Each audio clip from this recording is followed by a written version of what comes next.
So, do you want to discuss question from the maximum minimum? Yes, sir. Yes, so Yeah, just I'm gonna let me open it.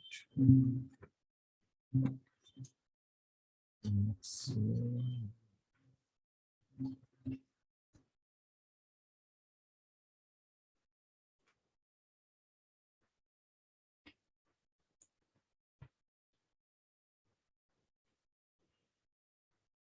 Okay.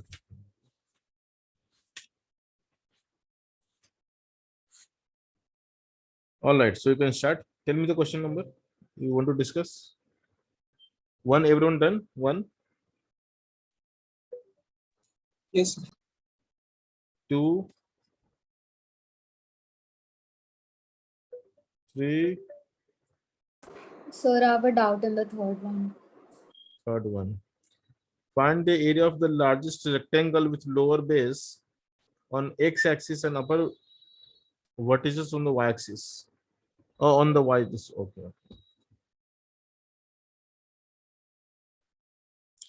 So this is the if you can plot it, it's really easy to understand. And this is the inverted parabola, right?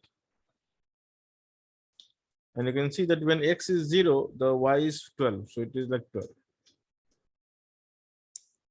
Okay. So the graph is very simple. It is something like this.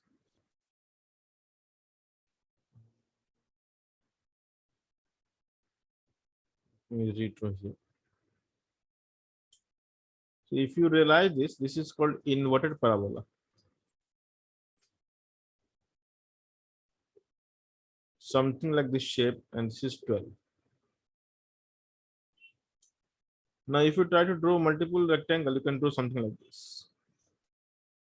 Or maybe like this.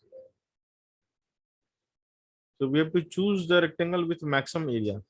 Understood? So if you try to make the height maximum, then the width will become really small.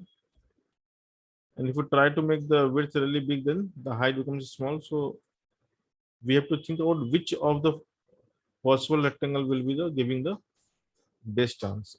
Okay.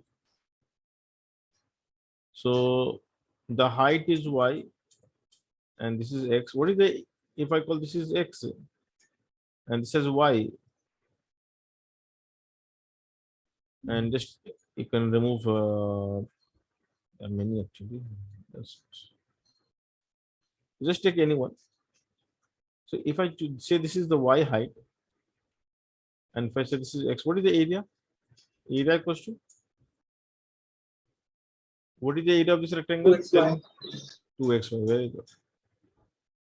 This area of rectangle is 2xy, and y is given as 12 minus x square. So you just need to substitute. It is 24x minus 3x square, isn't it? So for maximum area, what we do? dA by dx, we have to equate to 0. And that will give you 24x, 24 minus how much? 6x, right? So x turns out to be 4. What are they asking? So now we got x, so we can say A max equals to 24 into 4 minus 3 into 4 square, which is 96 minus whatever. Understood? Prashant, you got the idea how to do it? Yes, sir. Okay. 4, 5, 6. 4, 5, 6, 7, 8, 9. So the seventh and eighth one. Eighth one. You're saying Seventh, you're saying seventh. seventh and eighth both. Okay, seventh and eighth both. Anyone who has solved seventh and eighth? Yes, sir. I have solved 17. Rugved, you? I have solved 7th. I have not solved 8th. All right, very good. So seventh is what? So sorry, sixth and eighth for the seventh one. Okay. So sixth and eighth. Okay. Anyone who has solved sixth? Yes, sir. Where is solved sixth? Yes. Very good. So would you like to explain to her how to approach? Can you explain the process, like what you did and how you got the answer? Sir, I think it is better if you will explain. No, it is better, but you can try, because when you try to explain someone, then you get it better. I took volume as x square y because uh, L into B into H. So Yeah. x into y. Y is V by x square. Uh, Mhm. then area equals the square's area plus The four walls. ha. So x square plus 4xy. Yeah, very good. That's excellent. Then uh, And you have to minimize the area, right? yes, And volume is fixed, right? yes. So got it, Prasansa, how to do it? Yes. Sir. Understood? So you have a square base with walls like this.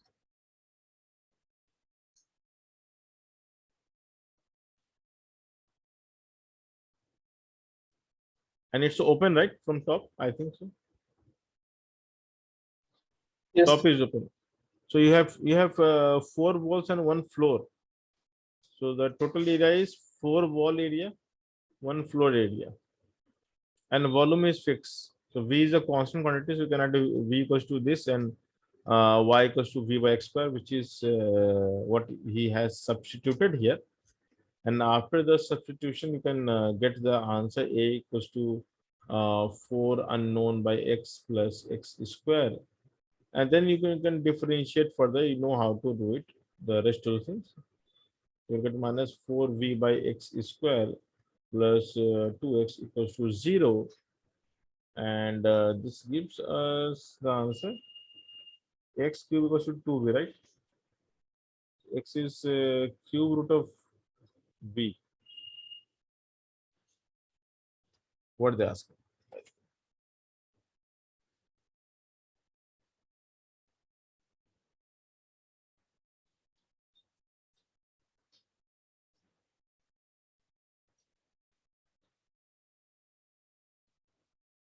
It's a reverse process. Okay, the volume has to be maximized. A is constant. So what I did was the opposite. So A is constant given. Your questions are correct, but you are supposed to maximize volume. Have you read the question?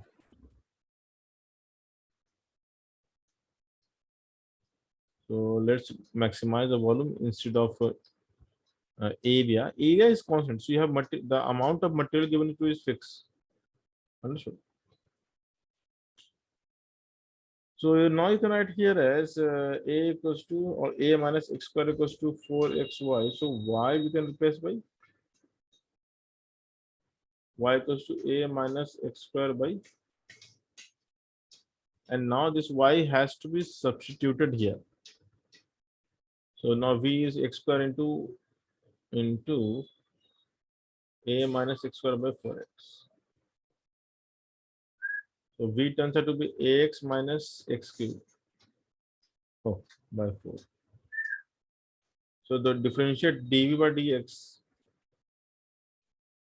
it is a minus 3x square equals to 0. So what we are getting here is x 3x square equals to a, and therefore volume equals to x square y anyway, and we have the answer x square a minus x square. So v is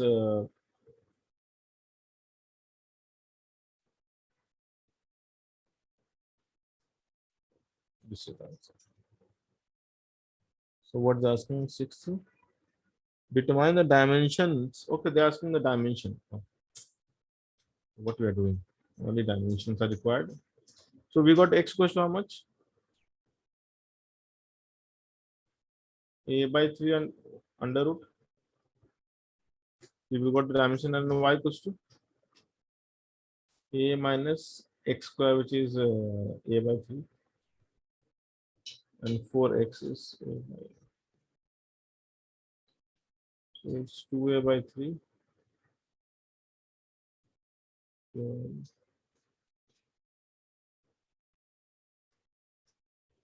It is a root 3 by 6. So we got the dimension of x and y in terms of a.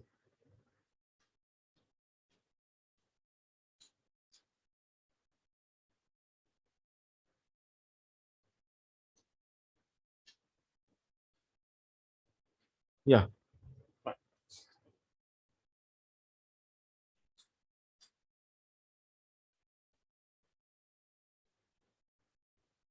So this is the answer. We have to express the answer in this way only. When of course they should have mentioned a to get to the answer, but that is how you can get it. After 6, which question? 7, 8, 9, 8, sir. 8. Okay. So a variable line through the point 1, 2 intersects the x-axis at a comma 0 and the y-axis at 0 comma b. So first of all, can you draw the line? Of course, you can draw the line. And it is intersecting the x and y-axis at a location given to you. So a comma 0 and 0 comma b. Tell me guys, what was the equation of line in this format? Which form of expression will be easier to write here? So we can use I can use x by a plus y by b is equal to 1. excellent. So double intercept form, right? So this relation is known to you or in a way given to you, which passes through 1 to, right? Yes. So a variable line through the point 1, 2 intersects the x and y. Find the area of triangle AOB of least area if both A and B are positive. So if both A and B are positive, so the thing is the point is fixed. It is 1 comma 2. So you can draw multiple lines. So you have to choose A and B. What A and B will satisfy the. So a 1 comma 2 passing. I mean, 1 comma 2 lies on this line. So we can write 1 by A plus 2 by B must equal to 1. So 1 by A is how much? 1 minus 2 by B, which is like B minus 2 by B. So in a way, we can get the answer between A and B. What is A? B upon. What is the area of rectangle? Triangle area is how much? Half B. Half into base square. So it's half AB. And because we have two variables A and B, and now we have one relation above, so can we substitute to get one single relation? So we can add A as B upon B minus 20B. So now this is the equation which you want to minimize this case. So can you differentiate and equal to 0 dA by dB equals to 0 because B is the variable here. So dA by dB, if you differentiate and if you remember, for quotient rule, the rule is simple. VU dash equals to UV dash. So I hope you remember this. VU dash equals to UV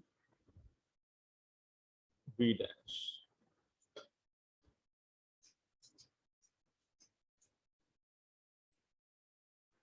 So B2 cancel.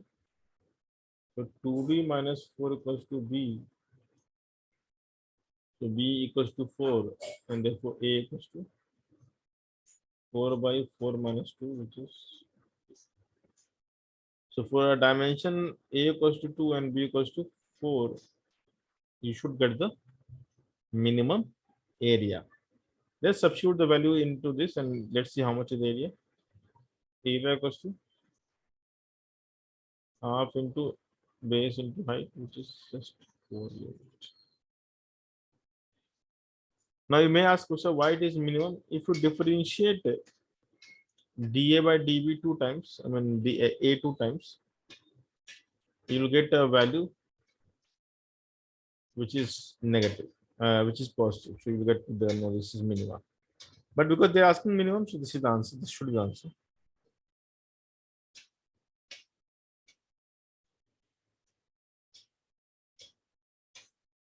Okay. So what is constant here?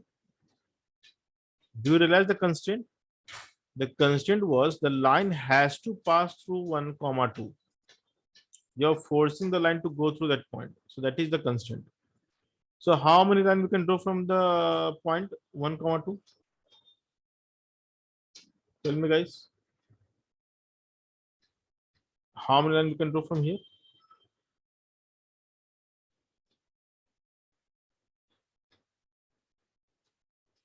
So how many line can pass from 1, 2? Tell me.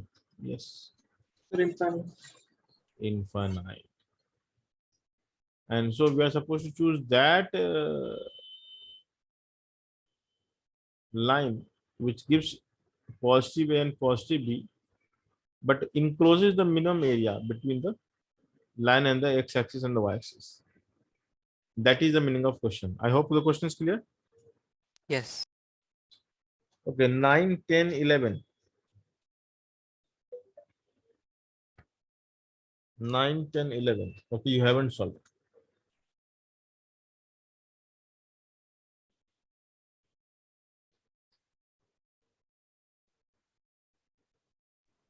So I have a doubt on the 21st.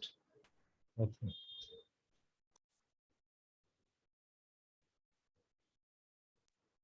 So here, just the diagram, I was not understanding. No problem. Question number 21, right? Question number 21, you're saying? Yes, sir. Oh, The beam cantilever. the beam, the cantilever problem. That's very famous. Maybe a difficult one.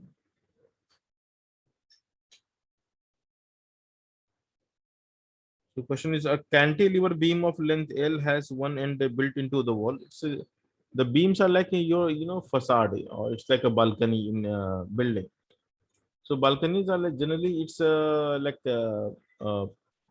concrete, and it's a reinforced concrete design in which we have the iron rods, given a shape, and then the cement is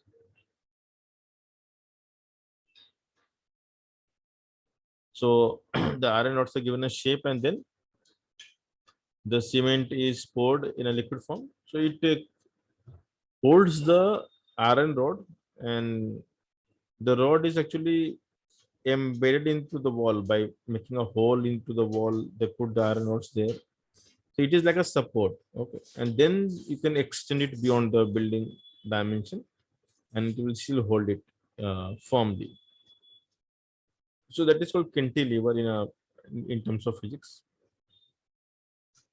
So it is like this. I mean,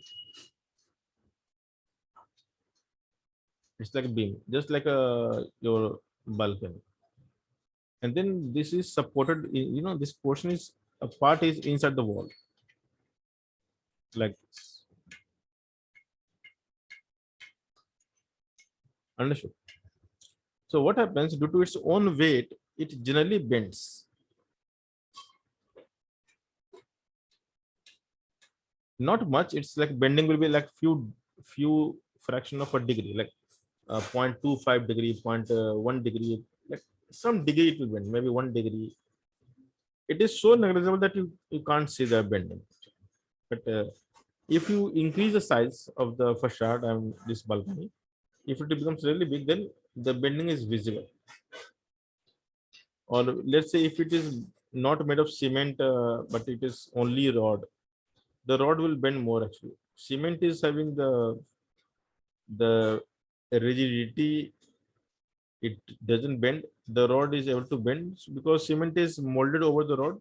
So the together they get the grip actually. Okay. So cement is brittle and rods are elastic, so they support each other in a way. They complement each other in one way or other way. So now this beam is kind of bending here.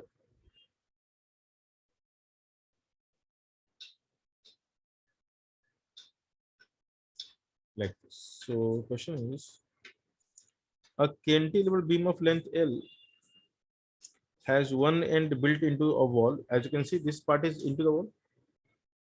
Understood. While the other end is simply supported if the beam weighs W pound per unit length. So WLB is for pound, which has come from the Greek word Libra, which is a zodiac sign, one of the zodiac sign out of 12. So L and B, and Libra means balance, right? So they got a symbol LB for the pound. That's a history we should be aware of. So if the beam weighs WLB per unit length, this is called the linear mass density. So we call linear mass density, that is mass per unit length. Its deflection y at a distance x from the built-in end satisfies the relation. So the deflection, this is deflection. Just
okay.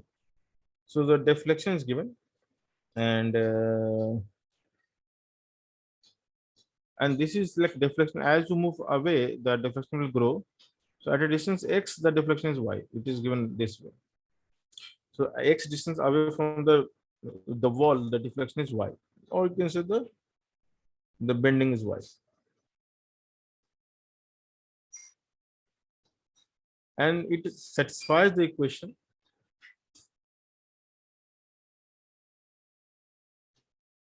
Okay, so E is called the Young's modulus, I is called the moment of inertia. Of course, you will study this in BTech first year. I will try to teach the same in chapter of elasticity if time permits, but it is not part of JEE, so no need to worry. But in the BTech first year, you will come to know. So 2x to the power 4 minus 5l x cube plus 3l square, where E and I are constants depending on the material of the beam and the shape of its cross section. How far from the built-in end does the maximum deflection occur?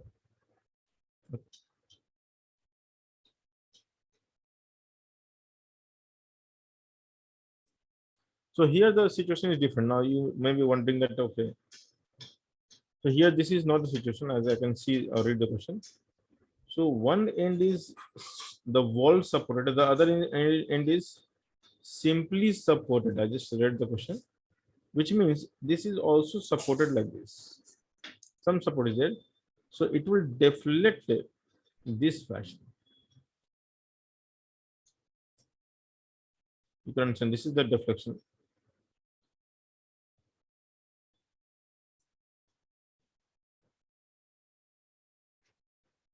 Okay, this is the question actually.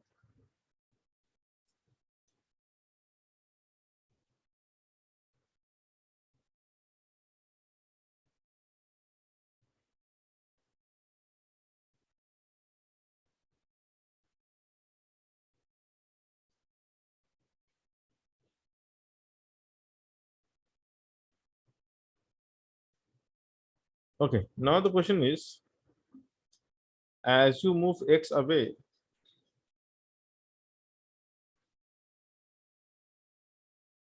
and now we have to find the position at which this is maximum, maybe somewhere here. So see, at the end of everything, this is entirely constant. This is constant. So no need to worry. Bring all constant in on one side and just think this is y.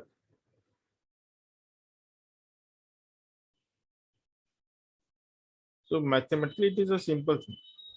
Physics wise, it is a very tedious question to solve because it requires a lot of in-depth idea of variety of things, which I will not discuss right now. But this entire term is constant for you, and y is equal to, so you can call it something like c. No need to worry much.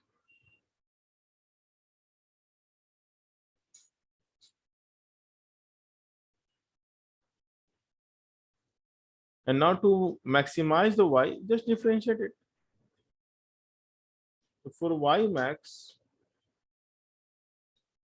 what we are supposed to do? Differentiate and equal to 0. That's it. So once you differentiate the LHS, it is c dy by dx. The RHS becomes 8x cube, 15lx square, and then 3l square x. Am I correct? And if you put this to 0, which means this is 0, this is 0 only. And you can see x is common in every term, so I can take x common. I'll get 8x square minus 15lx plus 6l square equals to 0. So x equals to 0 cannot be the answer. That's logically impossible. So we have to make the other term 0.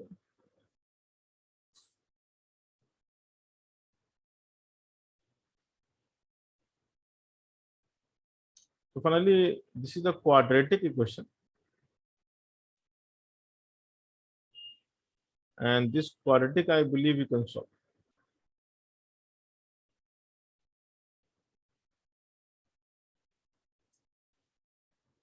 So x equals to minus b, it's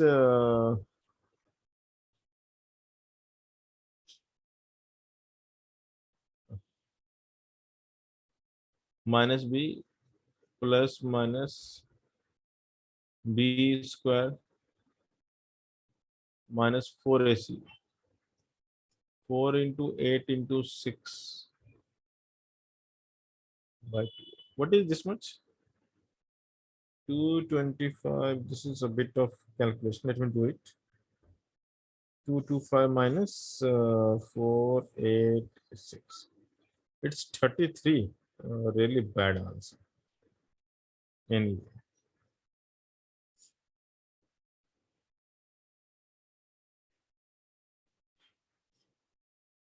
So I was expecting close to 6 because this is 33, so it is less than close to 6.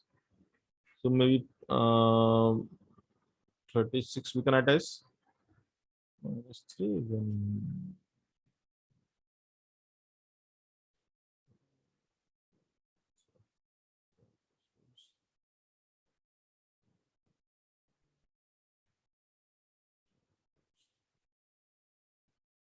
So 36 plus minus 2.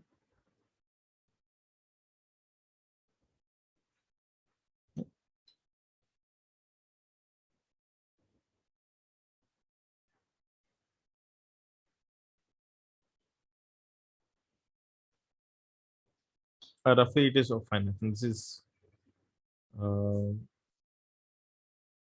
close to 36. 36 minus 3 by 36 into 1 by 2.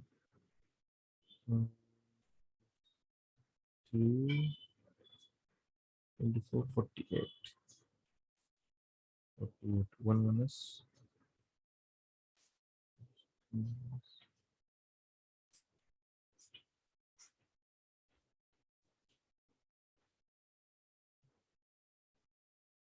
2.75.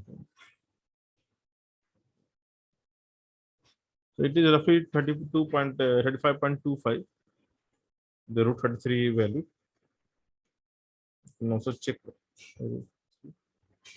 Yeah. So it's sorry, what I'm doing.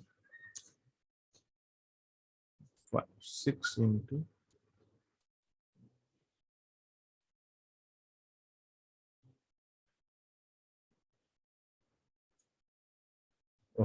it is roughly 0.225. This is 5.7 something. Okay, so you can do it actual calculation. 6 1 by 8 is 0.125. My bad. 0.125. So 6 minus 5.875. So anyway, this is roughly same. So your answer is this much only. You can write the answer as x equals to 15 L and plus minus this is root so 5 point something.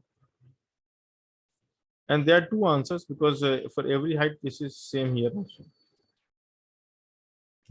So I hope you understood the concept, right? What is the question? Yes. Anyway, so you can leave this part. You can check the answer, what they have given, the exact answer they have given, or is it fraction? Have I shared the answer here also? No, sir, you haven't. Yes.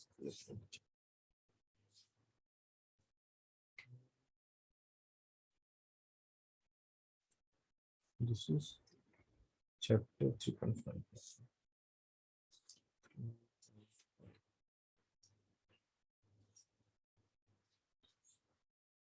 Yeah, it's 0.5 L, 0.58 L, 0.58 L.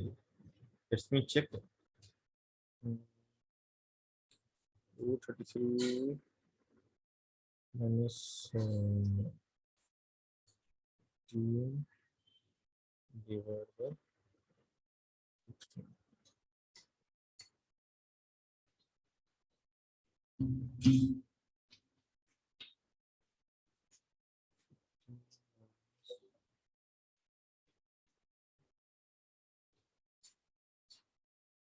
So answer is coming 0.58. Yeah. The negative one. And if you add, you will get something. Okay. So that's fine. This is coming. That's simple only. Next, if you have any other doubt, how many you have The shown? 32nd. 32nd. The intensity of illumination at any point is proportional to the product of the strength of light source and the inverse of the square of the distance from the source. If two sources of relative strength A and B both at a distance C apart, at what point on the line, then the intensity will be. Yeah, that's fine.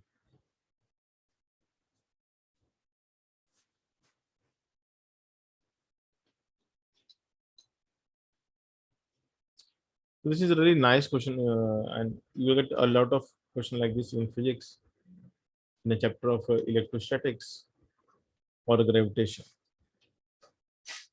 So it says that the intensity of illumination at a point. So we have two sources, S1 and S2 are two sources. And they are like, you can imagine they have two bulbs and emitting light. So from like just like when you lit a candle,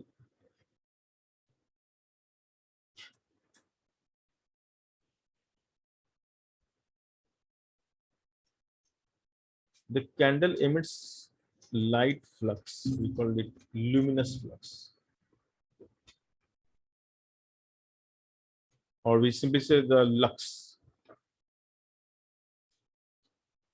So flux is basically a concept in physics, which means it is something like invisible energy which comes out of the source and radiates into the space.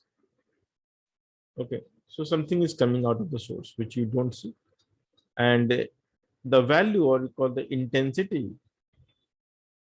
So the source S1 is having the strength, or the you can say amount of energy which the source one is emitting per second is A, and the amount of energy that the source 2 is emitting is per second is B, something like this you can imagine.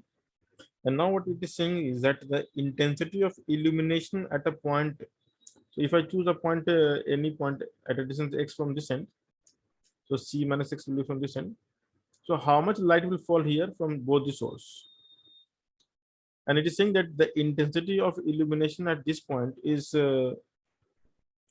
proportional to the product of strength A and inversely proportional to the square of the distance. So the first source will create intensity A by x square, and second will create B by C minus x whole square. Understood? So the intensity, this is due to the second source. So if I call the point P, the intensity at point P is having contribution from the first source and the second source, which is KB upon C minus x. And I'm looking for a point at which IP is minimum. Basically, at what point dip by dx is for IP to be minimum. Okay. So now can you try from here? Yes, sir. Okay, differentiate and tell me the value of x. I will wait for all of you.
So you got the answer for X?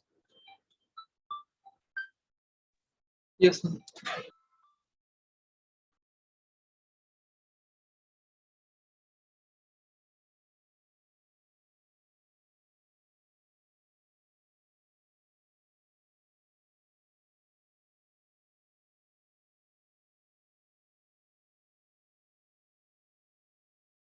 How much is the answer? Tell me.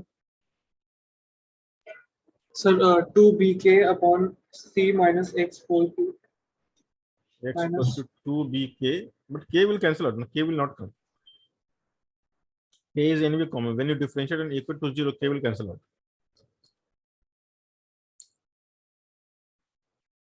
yes, sir, 2b upon c minus x whole cube minus Just 2a X, upon x 2b upon. 2b upon c minus x whole cube. No, but we are looking for X only. No? So it is not coming this way, right? We have to solve to get X, right? So when I differentiate, what I'll get is minus Ka by 2 by X cube and Kb 2 by.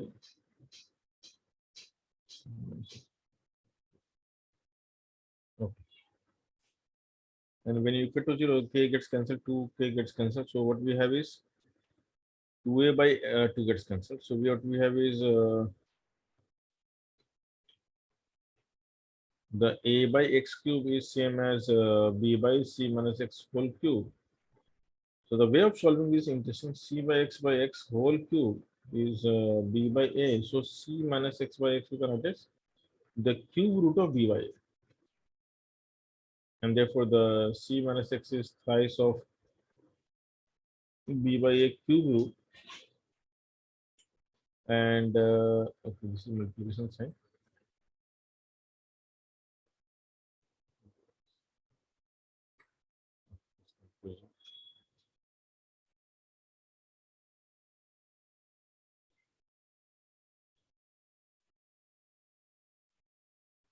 And we can take C X common 1 plus thrice.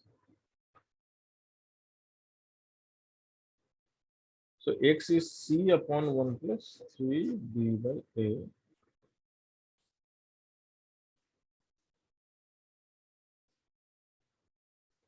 It is clear now how to do it. Yes, sir. Excellent. So if you are able to understand what I'm solving, even that is a big deal.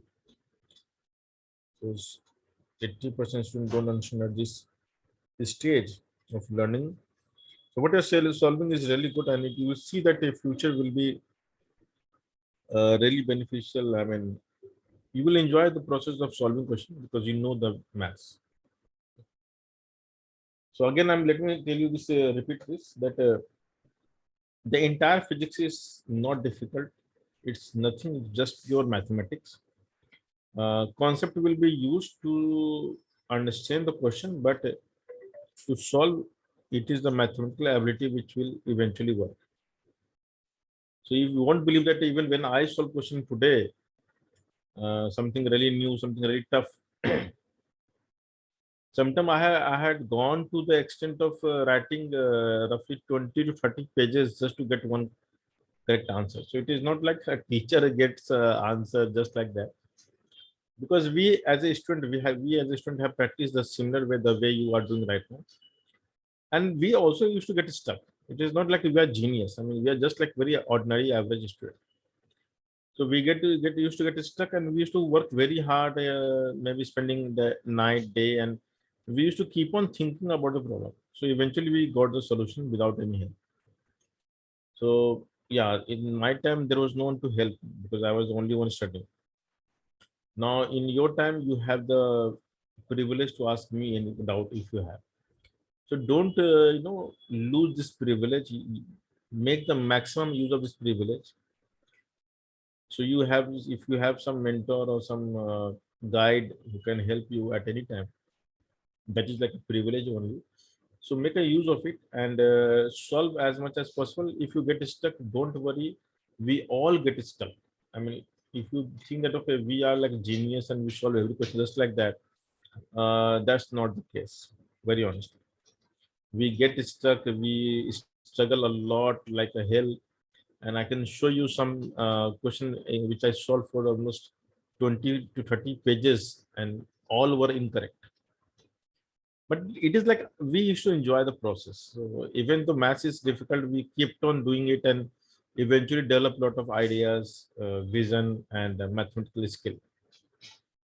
Okay, so because I've seen that many students, they don't try at all because they think that okay, it is not we are not able to solve at first go, or maybe it is not able you are not able to solve in one page. I mean, come on, dude, you can go for 10 pages. That's totally okay. So this mathematical manipulation is something which is called physics. And if you're not scoring marks in coaching institutes, do not worry. As I said, you only focus on the basic. Make sure that whatever is being taught and whatever you have practiced, you have really mastered it. And you should feel that okay, yeah, I have mastered it. Things will change drastically. So any good batsman doesn't hit the ball at the very first go. He tries to understand the situation, the bowlers, the strength and weakness, and then only the right time when comes, they start hitting the ball, they slog the ball and all. Okay. Any other question, Siddhant, you have? Sir, I had a No, doubt sir. in the third last step. Which step? Third last, like this one. Yes, sir. This is the product sign. Okay, why I'm writing this? I mean, this is confusing. Nothing is there.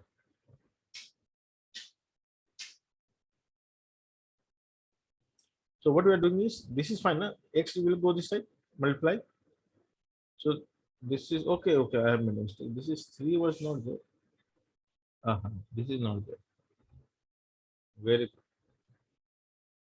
only this much. Now it is okay. Yes, sir. Good observation. So this is what I want, right? You should be like focused. What is happening on board, and whenever a teacher makes a mistake, you must pick the mistake and point it out. I really appreciate that. All right. So next question, Siddhant. No, sir, no doubt now. Okay. So okay, you can keep on practicing. See, there are only 49 questions in which not all you are supposed to solve, but as many as you can solve. So even if you solve 30 questions, that's really good. Make sure that you keep on repeating, and that will help you a lot. Okay.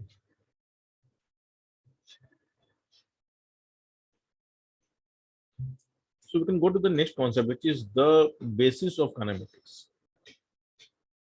And 90% students find the physics difficult because of this chapter. Once you understand, you can find this chapter really easy. So our chapter topic name is dy by dx as a rate measure.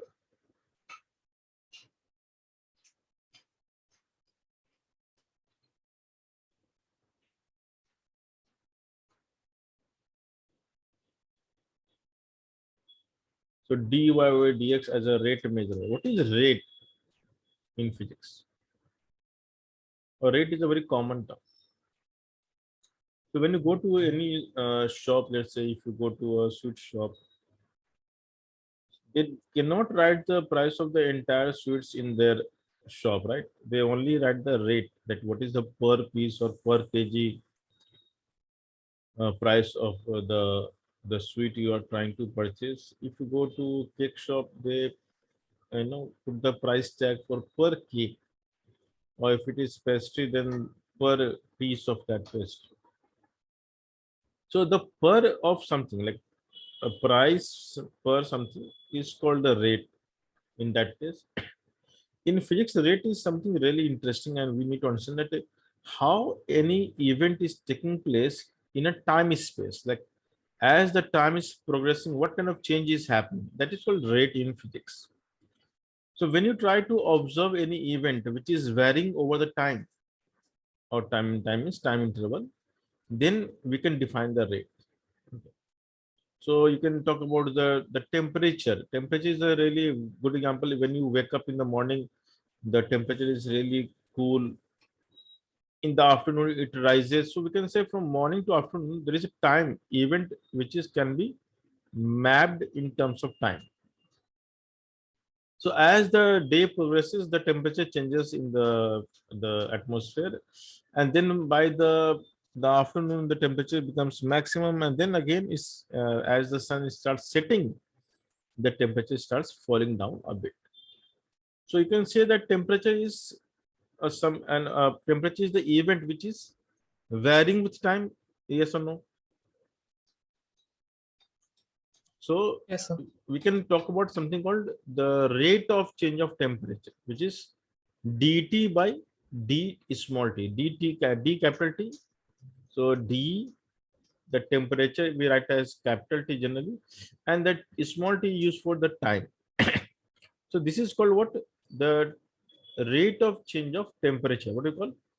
Rate of change of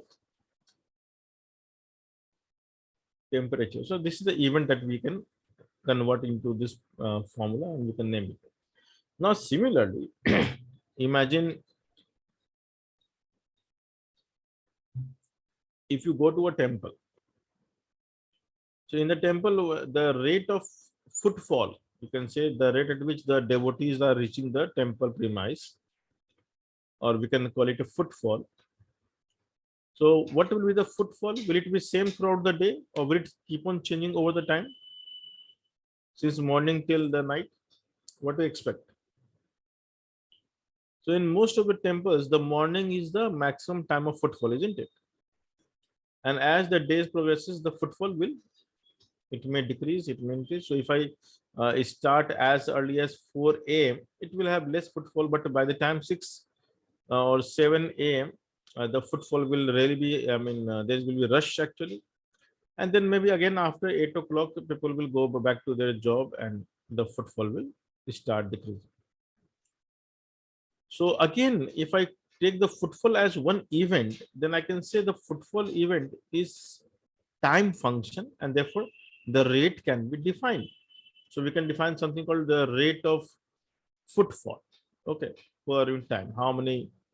And you can see that the rate of footfall is not same at every time. So when you define the rate of footfall, you define for that instant. So maybe like at what is the rate of footfall at 10 a.m. or at 7 a.m. or at 6 a.m. or at 5 a.m. So you try to understand that what is the rate of footfall for that instant of time. Of course, we cannot define for rate of footfall for the entire day. Okay.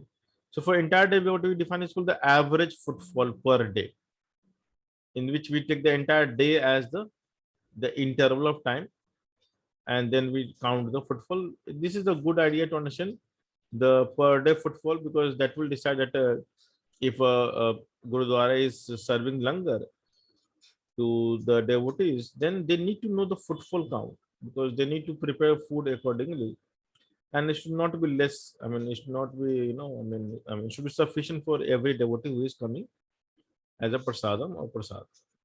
So, okay, the idea is important. So rate is an important characteristic.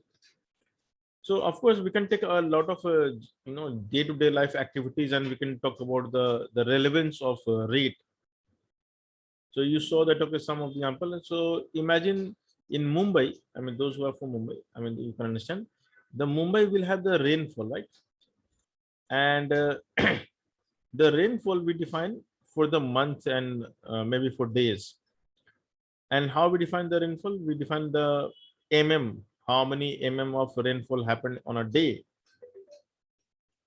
So it goes from some few like 30 to maybe 800 So is like if the rain is falling continuously, and if we have some sort of container, then how much height the water will rise during the rainfall. Okay. So it is like how much rain you can collect maybe per hour or something like that.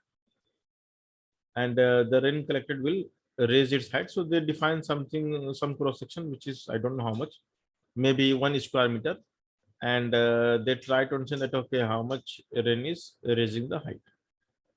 Okay, so that is how they define the rainfall. In Mumbai, especially, the rainfall is important because we need to know that with a given rate on a per day-to-day basis, are we going to fill up the reserve that we have so that every household can get enough water? So by calculating the rate and by knowing the number of days in which the rain is possibly going to precipitate, so raining is in physics called precipitation. Okay, and we call it raining. It's just like the water will precipitate on earth. That's called precipitation. Precipitation, and that will fill all the lakes and the rivers, which is required. So for a city which is quite dependent on the reserve water, not on the water flowing, because we don't have a river in the Mumbai.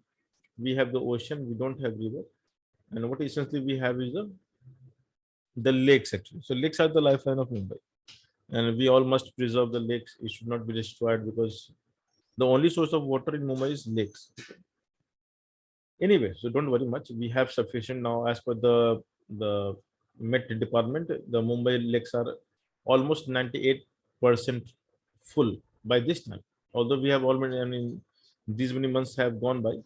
The rainy season is about to stop, but still we have so much water which is completely filled there, and that is sufficient to run the entire year. No need to worry. Okay, so rate is essential concept, but because we are studying a chapter called physics, then we must look for what? The event in physics which is changing with time. So let's say if we talk about motion, what is the motion exactly? Motion of a particle means a particle is moving. So if you take a reference point, the displacement of the particle will change as the time will progress, yes or no? Yes. So the displacement is an event and it is varying with time, yes or no? So for a moving particle, can we say its displacement will vary with respect to time, yes or no? Yes, sir. So this idea of variation of an event in a time frame is called rate. So we call the rate of change of displacement with respect to time, and later on we are going to call this as velocity. Now this is a rate and we are giving a new name to it. We are calling, okay, this new rate, let's give a new name, a better name, and we call it velocity. If you're driving a car or a bike or bicycle, and if you're pedaling the bicycle harder, if you're pressing the accelerator harder, or if you are turning the clutch harder, I mean clutch means the accelerator harder, you can see that your vehicle will speed up. Speed up means what? So your velocity is now a time varying function, isn't it? So when you accelerate, your speed goes up or down. I mean, if you up and accelerate, it will go up, but if you apply brake, it will go down.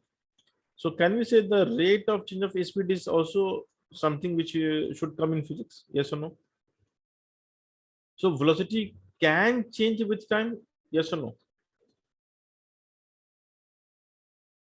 Is it possible or not that velocity can change with time? Or can we change the velocity with time while driving car or bike? Yes, sir, we can. We can. So because you can do something. So this is an event. And because this is an event, so generally in physics, what happens, like an event which is very famous, we give a name to make it easy to remember. So ds by dt was the first event that we observed, and we thought of, okay, let's give a beautiful name, and that name today we call velocity. Then dv by dt is again the rate of change of this beautiful thing, but we thought of, okay, giving a nice name, and then today we call acceleration. Okay, so you can call this as a, and then you can also define dA by dt, and this is given a nice name called. So in some lecture I gave you the meaning of jerk, and then the pop, the knuckle, and whatever. Okay, so the rate of change of something means if any event in physics or maths or chemistry or whatever, in chemistry we have chemical reaction. So A will react with B, as a result C and D will form. Okay.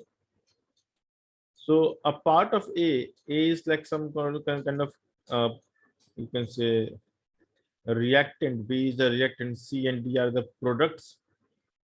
So you may take few gram or few mole, let's say you will take X mole of A and you take Y mole of B, and a part of A will combine with part of B to form C and D respectively.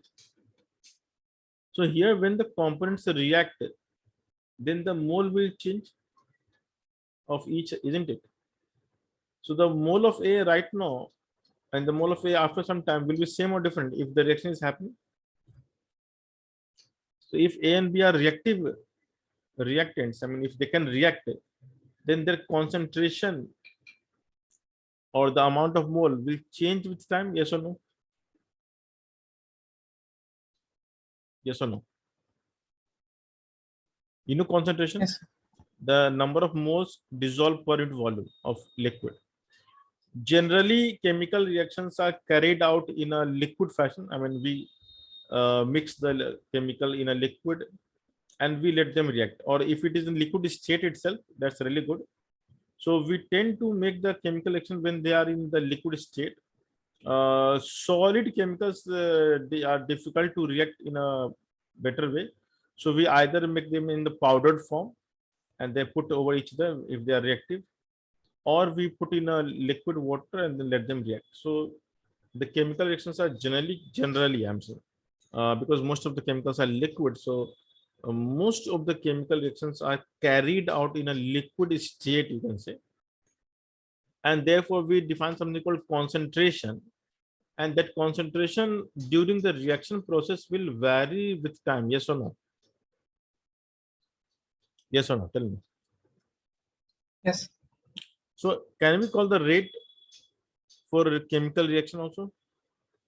So in chemistry, we define d by dt of a bracket, which means how to read this bracket?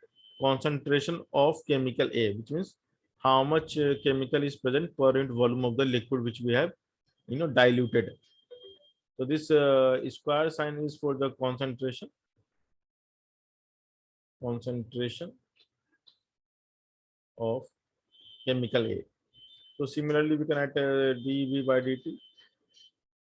So how the concentration is changing or varying with time frame. So not only physics, chemistry, or mathematics, the rate is a very generic idea. And why we define? Because we want to know, we want to ascertain that any event, I mean, can we understand the event in a more qualitative fashion? So I know some reactions happening, but to understand the qualitative fashion, how reaction is happening.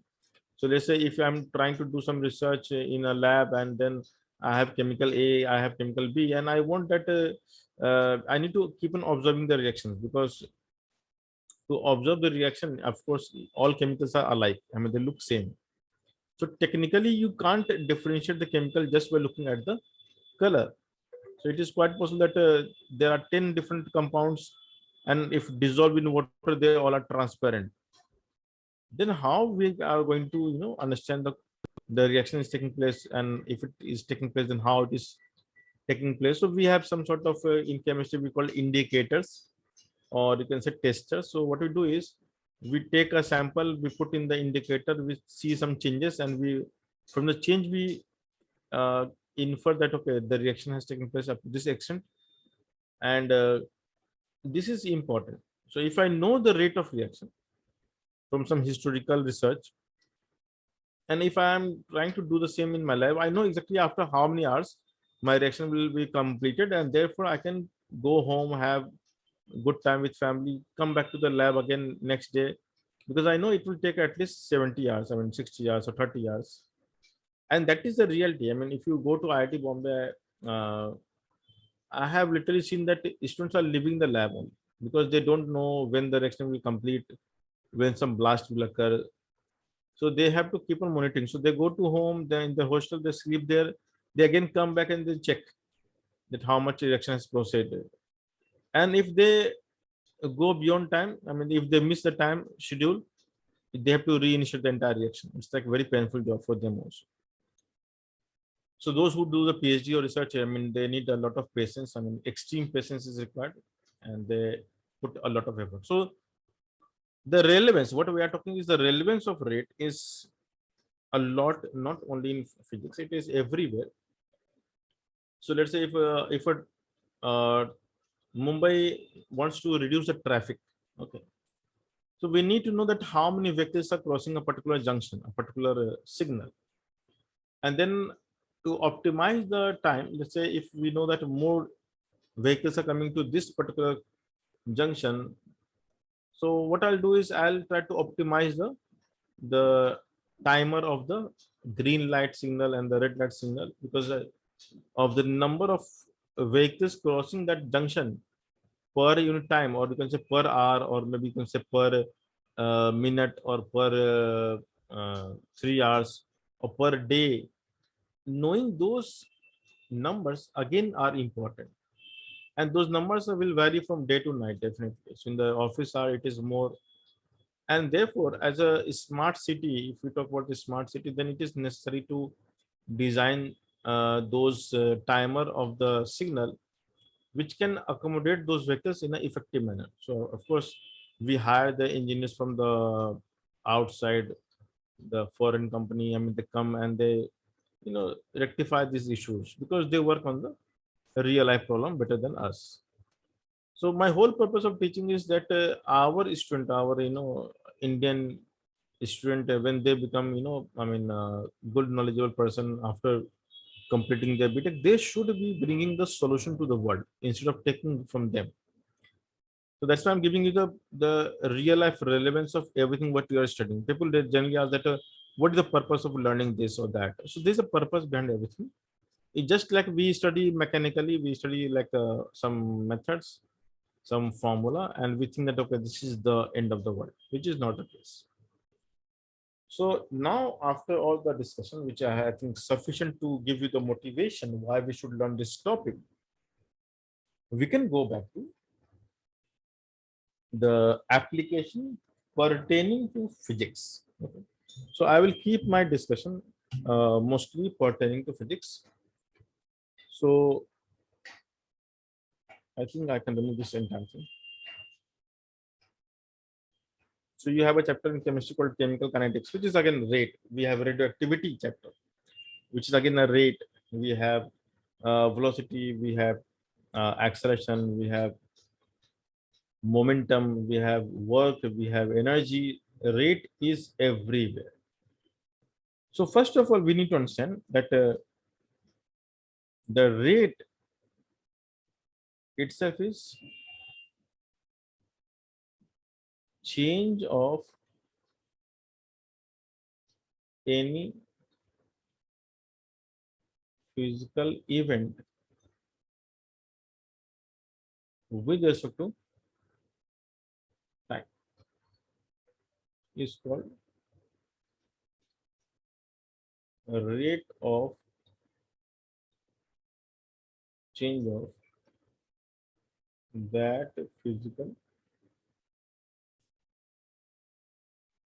quantity. Okay. So the physical rate, okay. And see, every rate, some of the rate are so famous that they have given a nice name. Okay. So like when displacement will change with time, we don't say displacement changing with time. What we say? What we say?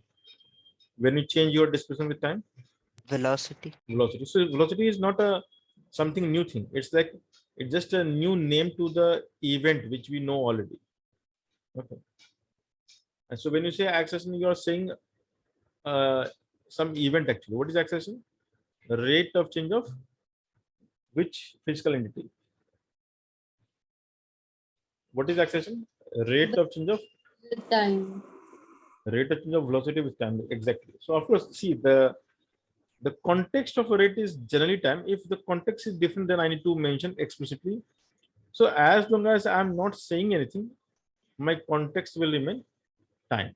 Okay. So by default, the context will be clear to us, and the rate will be defined in time context only. And if I want to define something in a different context, I'll explicitly mention the question. I means any question setter, whether it is from IIT or anybody, I mean anybody else. Okay, so first of all, we need to understand that the rate is all about measurement of some change. So let's say we have a physical entity, and let's call that entity as y. So let's say when some time is started, let's say when time was t, the event having the value, so I can say time, and y is representing some hypothetical event. I don't know which event, but y is event. Now don't try to say y is y. Y is just name of the event. It could be event called velocity, the event called displacement, the event called temperature, the event called momentum, the event called energy, the event called charge, the event called current, the event called anything, voltage. So it is just event. I mean, it could be electric field, it could be magnetic field. Event is a physical quantity.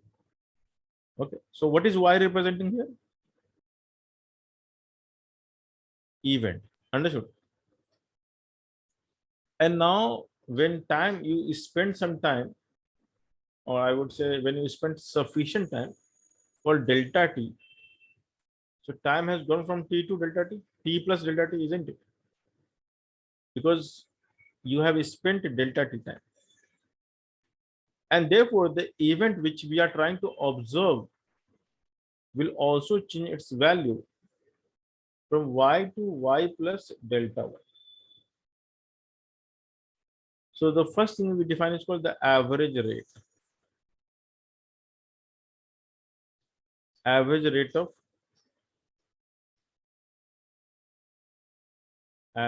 of change of y.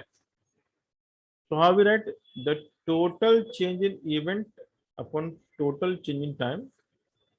So the total change in event upon total change in time is called the average. So when you observe something for a large interval, we call average change. That's very logical and that's very simple. So now second thing is called, the second is called instantaneous change.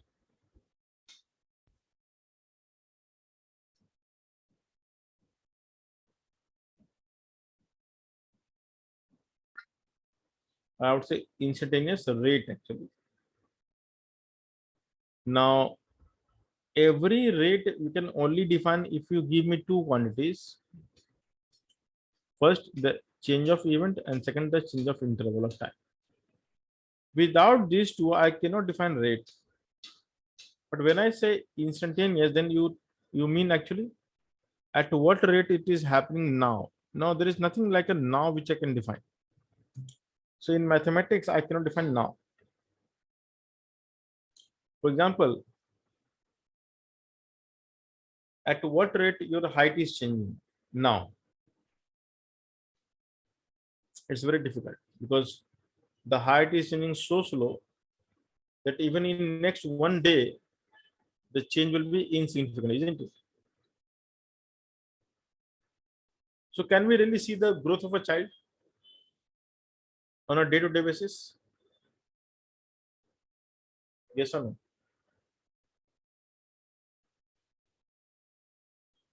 So can you say that, okay, today this is the child has changed the next day? I mean, when you wake up, you can see a different child. Is it possible? No, sir. Because the change is happening very slowly. So when your relatives come after a long time, they see, oh, you have grown up.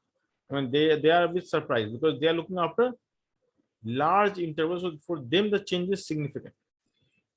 But those who are looking at you on a day-to-day basis, they can't see the sudden change. Of course, they will also realize that a change has occurred. You're not the same, but it is difficult to say on a day-to-day basis.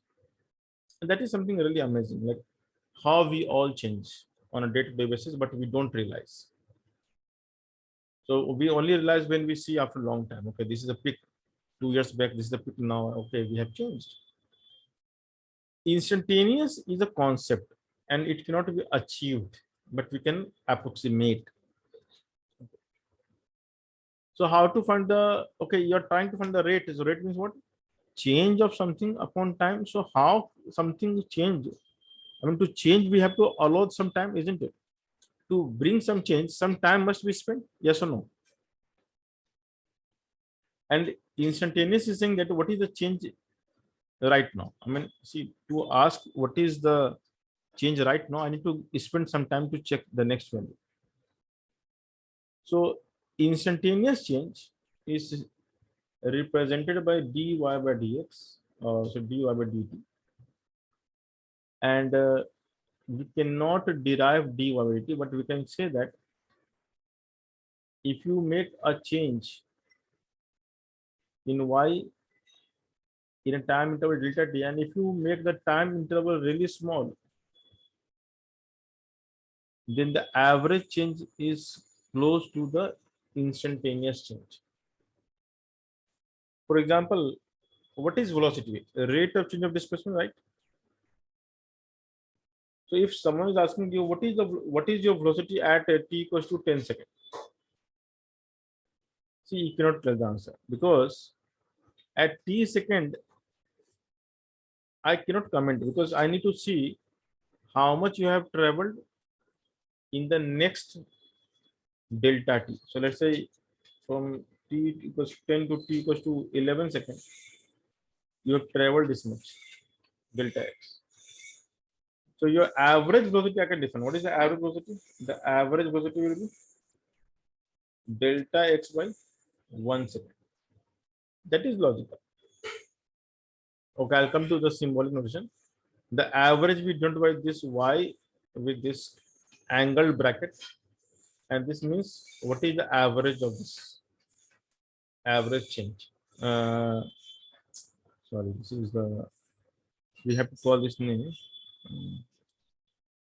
Let's call this entire event as Z.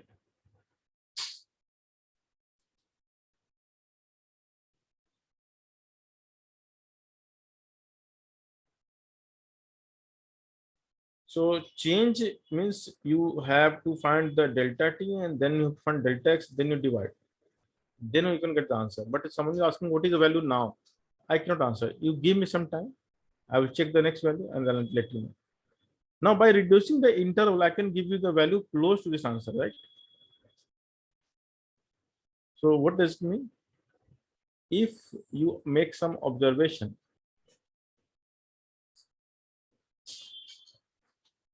so let's say you're asking someone that what is the rate of change of your height with time?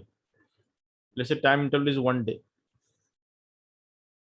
So I can say the rate of change of your height in next 1 day is same as the rate of change of height today, because in 1 day it won't change much, isn't it? Okay, I think you're not with this. So let's say at t equals to t, you are at x, and then at t equals to t plus delta t, you are at x plus delta x. So if I keep on reducing the interval, now if you try to find the average from where to where? If I make the delta t half, delta t by 2,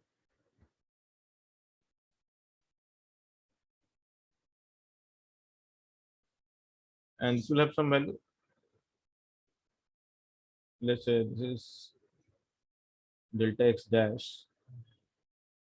I mean, this is the idea actually.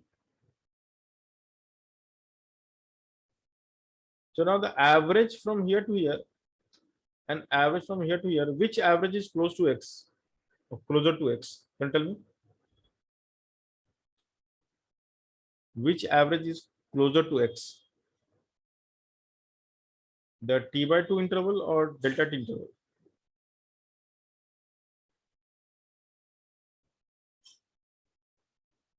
I think you're not getting it. Are you guys getting the idea of instantaneous? Instantaneous is an idea which is like this.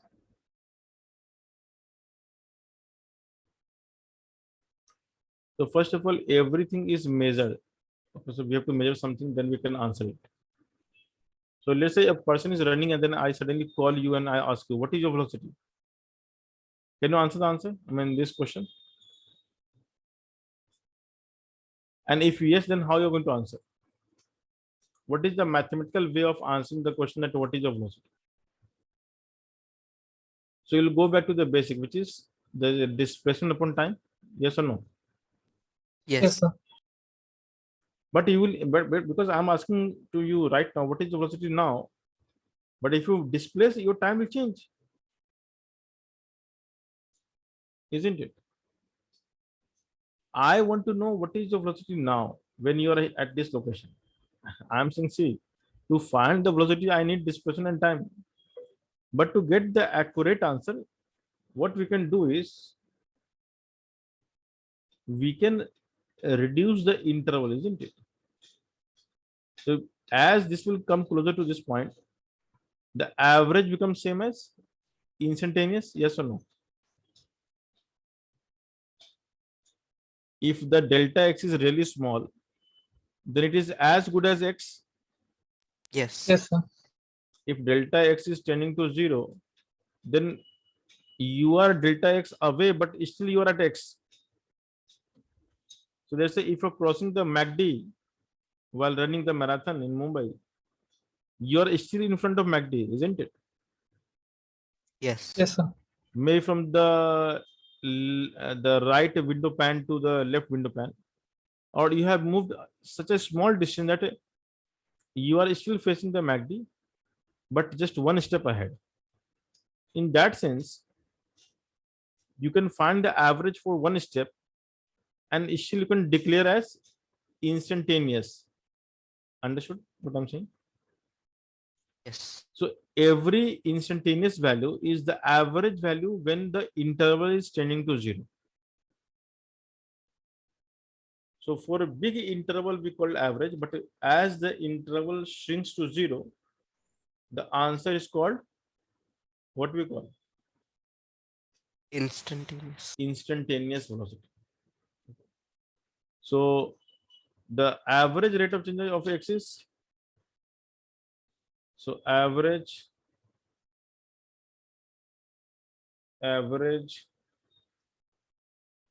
rate of change of x is the total change upon total time. This is called total change.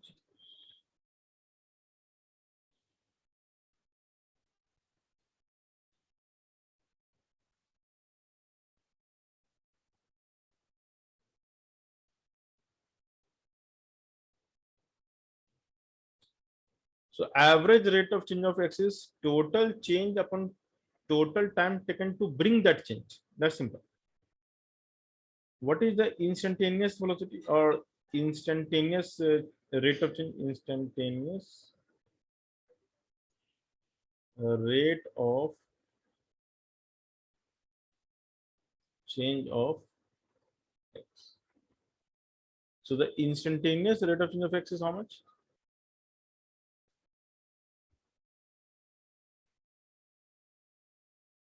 It is the limit delta t tends to 0. If I give you very small interval, what will happen? Although you are trying to find the average, but it is so small that the average will match the instant value, isn't it? Yes. Because in next 0.5 second, you can't change much about yourself. So let's say if you're driving a car, if you accelerate the car, what happens? If you read the specification of car, it says that you can go from 0 to 100 km/h in 8 seconds. Or if it is a very expensive car, you can go from 0 to 100 km/s in 6 seconds. See, 0 to 80 is 0 to 100 km/s. I mean, km/h. To achieve, you have to spend or you have to keep on accelerating your car for 6 to 8 seconds. In some car, in a, you can say normal car, it is even less. It takes 10 to 12 seconds actually. So if I ask you car velocity at an instant, what you can do is you can check the position of car when I called you, and then check the position of car after 0.00001 second. What do you expect? How much car will go ahead in that time? Almost nothing, Yes. but Yes, something. sir. Almost nothing, but something. It is not zero for sure, right? And your car is essentially at the same location when I called, roughly, Yes, sir. roughly same location. I'm saying everything is roughly same location, roughly same time, but not the same location, not the same time. So if I try to find the average for the moment I called to the moment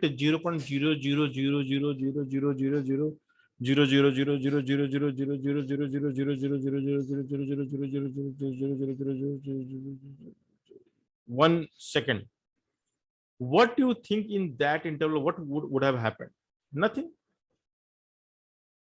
So can we say the average of that interval is the instantaneous value?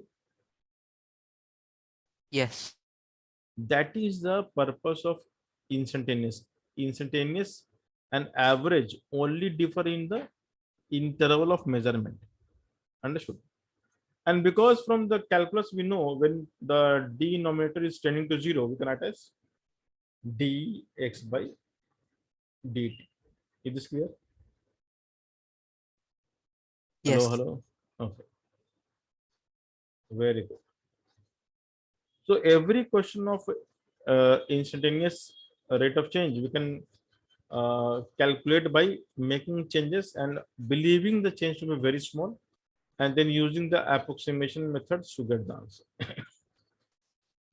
So there are two types of change: average change and instantaneous change. And I hope this should be the clear. I hope this is clear. The average and instantaneous. Yes, sir. So let's go to the application part.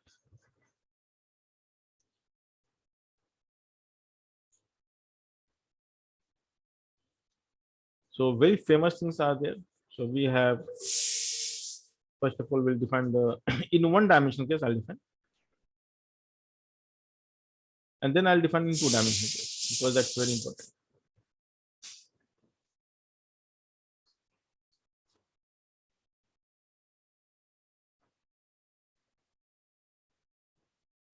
So imagine if we have a highway. So one I'm representing as a straight highway.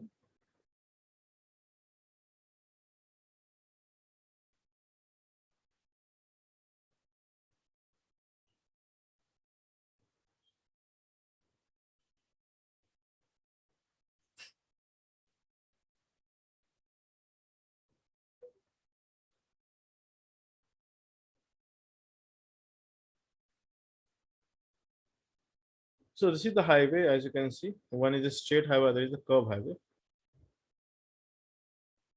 And in kinematics, we study about two types of motion. So what we study is something called rectilinear motion.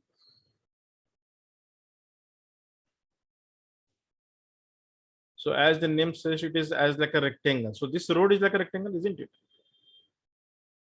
You can think this way. So this road is like a rectangle. So this is called rectilinear motion. But you can also move like this. And this kind of motion is called curvilinear motion. So curvilinear means you are moving in a direction along a line, but the line is curved. So maybe you're driving a car and you're following this divider. So your path is still a line. Your path is like a line, but the line is curved. So what you call curvilinear. Here the path is a line itself, a straight line. So we call it rectilinear. So first of all, you need to know curvilinear and rectilinear. In case of curvilinear, I mean, first we'll talk about the rectilinear. In case of rectilinear, we never talk about change of direction. We only talk about the change of magnitude because the direction is here constant. Is this clear? So as you move forward, your direction remains same or different. Same. So the change must be in magnitude, not in direction. Second thing you need to understand that what we are learning is physics, and physics is a very ideal thing, which means for us the truck, scooter, bike, or any vehicle of any dimension, when we study, we think as a point object. So the dot is the correct representation of particle. So there are two concepts which you need to aware of. One is called particle, another is called point. So what is particle? Don't take it with the granular part of some sand or a granular part of your salt. The particle in physics is a pure concept. It has nothing to do with the physical object, which is very small. No. So what is particle? It is a concept. And what is the concept? Any object without dimension is called particle.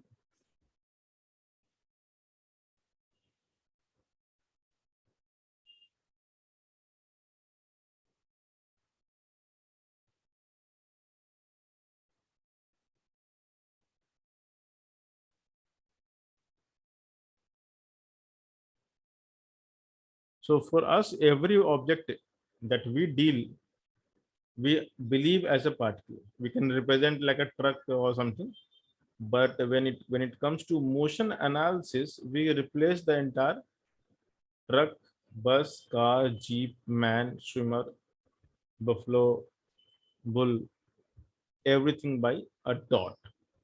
So and any object without dimension is called particle, which is a physical concept, which is a physical concept and is represented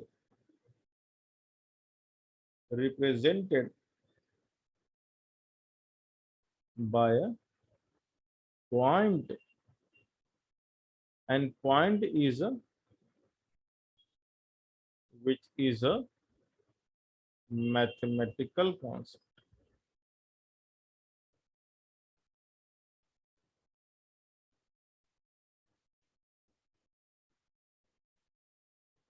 So this has come from physics, but this has come from mathematics. So the same definition goes for point. Point is a dimensionless entity in mathematics. Okay, so it is dimensionless. We cannot assume its dimension. If we assume the dimension, it is not a point. If we assume a dimension, it is not a particle. So our journey of learning physics begins with something called particle kinematics. So the first thing that you will learn in the chapter of physics is called particle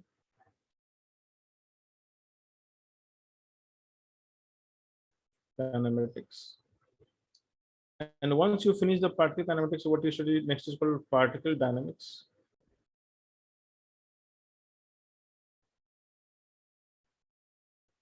And once we will finish the particle dynamics, we will come to the rigid body dynamics. So rigid body kinematics and dynamics. So the journey is long. This is the rotational chapter, and this is your kinematics. And everything in between is the prerequisite for the other chapter. That's it. So you start with the particle kinematics, where you study about the behavior of motion. So we'll define everything one by one. I mean, don't worry.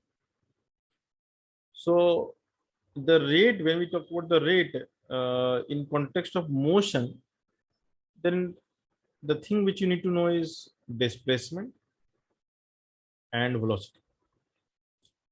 But from the chapter of vector, we have realized that these two are which quantities?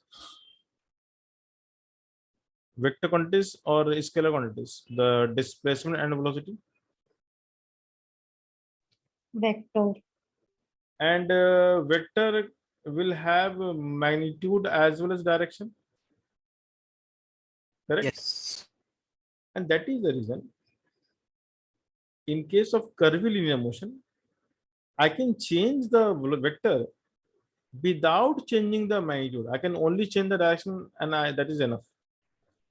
Which means if you are moving on in a car and right now your car is here, so this is the direction of your car at this instant, isn't it?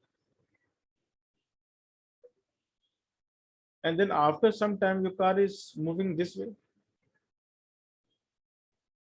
and let's say in the whole process you have maintained the speed, so you have neither accelerated nor you have braked applied the brake.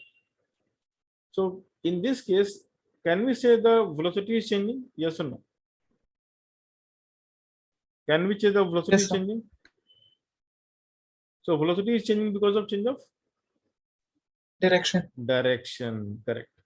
So this is also V, this is also V. But because the direction has changed, so V vector was pointing this way, and now the V vector is pointing this way. So you can see this is the change of angle, and therefore velocity as a vector has changed. Okay. And using the triangle, we can get that answer very easily. So we'll see. I'll show you that how to calculate the change in both cases. Okay. In rectilinear motion, if at t equals to t, the velocity is v, and if you apply the, if you press the accelerator, then when time becomes t plus dt, I am not changing the direction. So what must change? The v itself, the value itself, isn't it? So how we write the value? We write v plus dv. Now this is the mathematical way of writing. When time is t, the answer is v. So when time increases from t to t plus dt, the v also changes. I'm using the word changes. So the v will also change from v to v plus dv. And again, there is a catch here. Most of the students get confused here. The v plus dv is a bigger than v or less than v? Can we compare these two?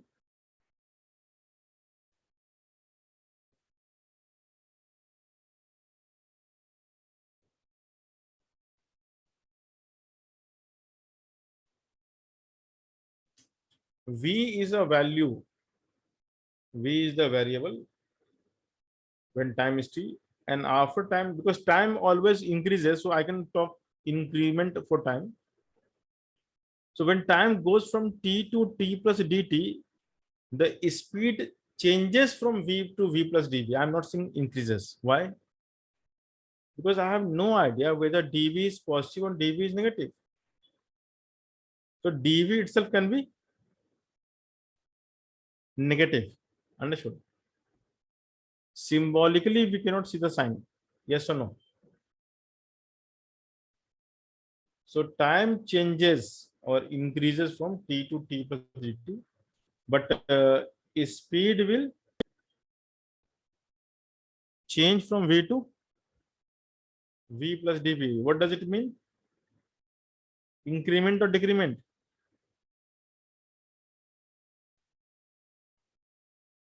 Am I audible, guys? Yes. Sir, increment. No? No. See, I assume that you don't know whether I have applied the brakes or if I have accelerated the accelerator. Okay. If that information is not given, if I say just that it is changing, so change can be positive, change can be negative, yes or no? Yes, sir. So dv, when you write v plus dv, it's a way of writing in mathematics. that for every incremental change in one quantity, for every incremental change in the independent quantity, the dependent must change, and this is how we write it. And it is a job of mathematics to take care of the plus or minus. We should not be worried about it. So here we can define instantaneous change as, and because the instantaneous change of velocity is called acceleration, so I can write A equals to dv by dt. Is this clear, guys? Yes, sir. So for rectilinear, this is how we write. Curvilinear is interesting. I'll talk in detail about curvilinear, because most of the students, they don't get the intuition right when it comes to curvilinear. So imagine we have some circular shape, some arc, not circular shape, any arc. Just take any random arc.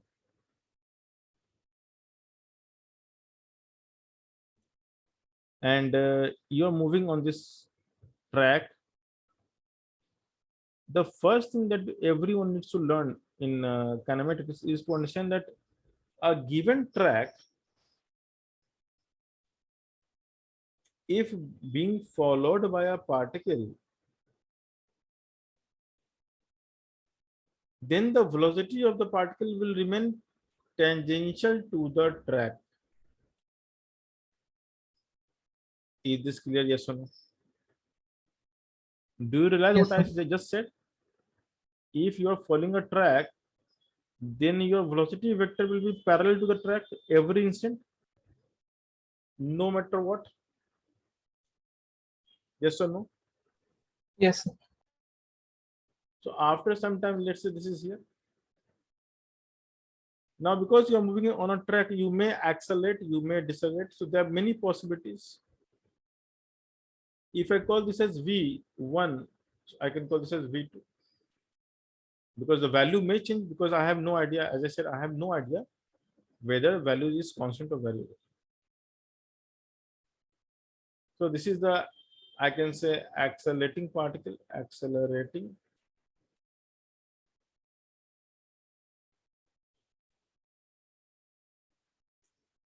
So if this has happened at t equals to t1, and if this event is happening at t equals to t2, so this the t1, t2 are the big interval, big values. So we have time interval. What is delta t here? T2 minus t1. Is this clear? So the delta t is t2 minus t1. I hope this is clear.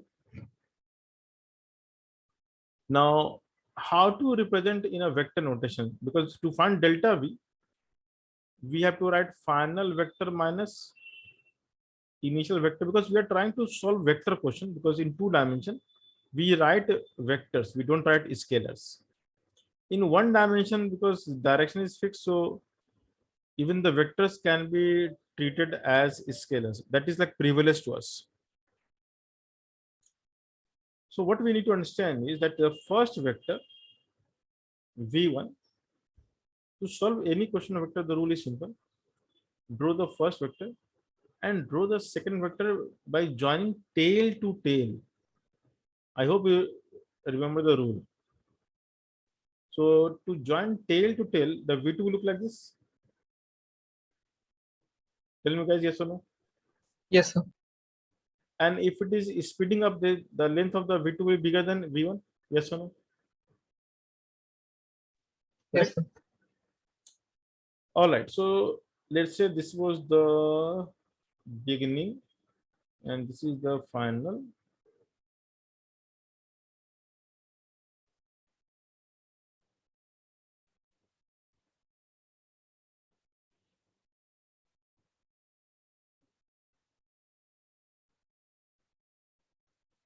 So the other thing which we need to know is the angle, by what angle it has turned.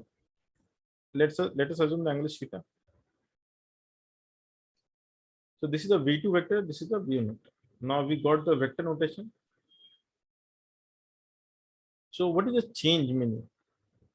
If you look carefully, as per the triangle law, the V2 vector is how much? The V1 vector plus delta V. So can we say V2 is the resultant of V1 and delta V? Yes or no? From triangle law. Yes, sir. So delta V must be from the tip of the first vector towards the tip of the second vector. This is called delta.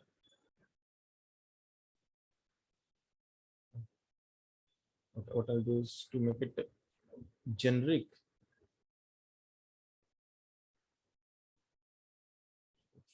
Generic.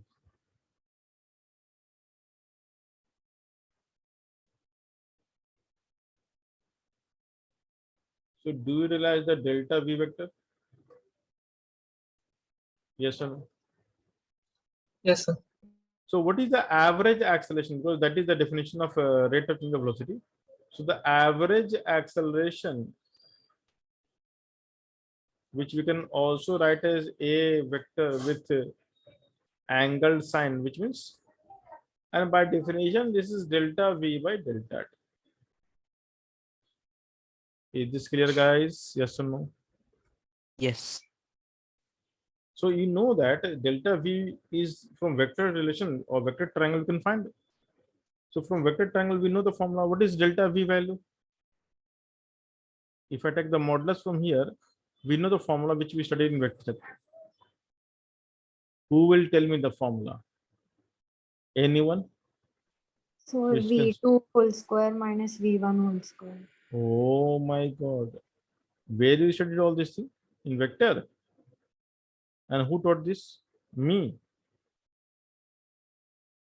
If you answer yes, you can slap me. If no, then revise. I haven't taught anything like that. So the delta V is in vector notation, resultant of two vector, how we write? Square of the first, square of the second, plus twice product of each into cos of angle between V2 and minus V1, right? V2 and minus V1 vector. So what is the angle between V2 and minus V1? Tell me, guys. What is the angle between V2 and minus V2 minus V1 vector? 180 minus theta. Exactly, that is the formula. We have done this. And if you're not able to recall, then again, I will suggest go back and watch the vector again. There is no harm in. Let me tell you everyone a very clear thing. The entire physics is nothing if you only study the first 4 chapters with full dedication. And after you have mastered the first 4 chapters, I can challenge that no one can beat you in any examination. Let them beat right now. You will beat forever. And trust my word. So this is I'm saying from my own experience of 20 years of teaching. If the entire India is making the same mistake, they are continuously committing the same mistake of learning through the wrong process. Because that worked in class 10th and they believe, okay, this will also work here.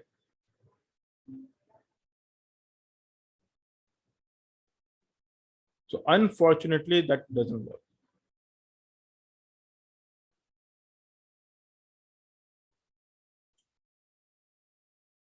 And don't worry that everyone who's qualifying JEE, they are knowing every concept correct. No. Many have practiced so many questions that they know that how to solve without knowing where to solve.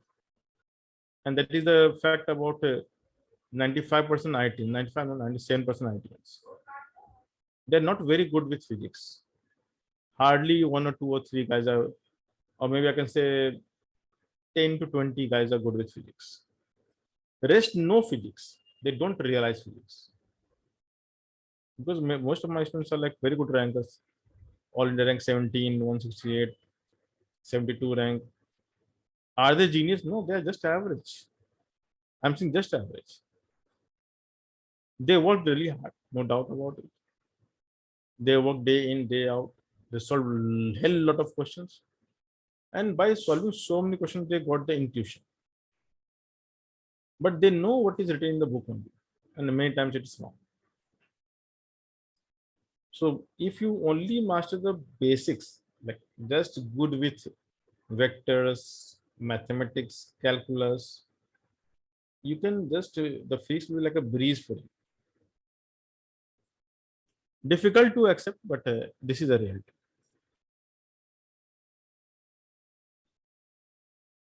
It doesn't mean that at home you will go and will study. I mean, will study nothing and will expect, okay, now this is like a breeze. No. So this is the answer. What is cos 180 minus theta? Minus theta. Minus cos theta, right? And this was the formula which I gave, in fact, if you remember. Yes or no? Yes. Yes, sir. And I can show you a tough question from kinematics. And it is very easy if you know vector, and it is like hell if you don't know vector. So question is, in the beginning, it's difficult for me. So what is the question? A bird is flying towards east with a speed of 10 meter per second.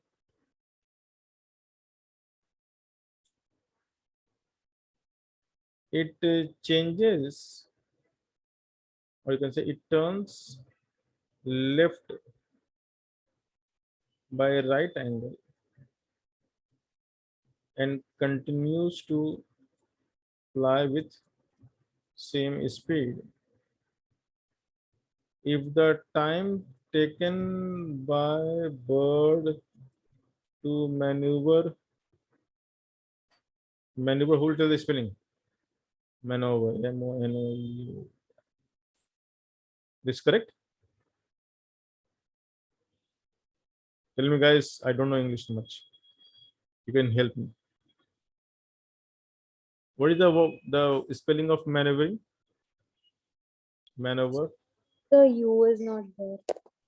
U is not there. Okay, thanks. This is okay.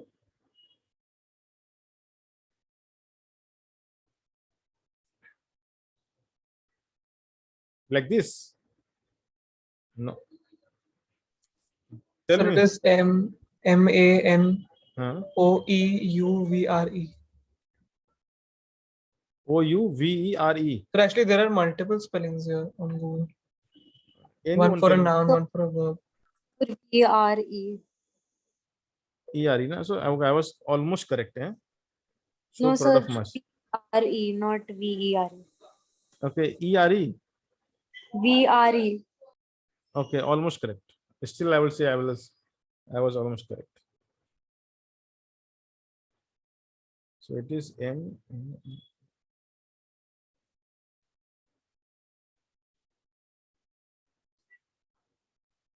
Oh my God, this is so many.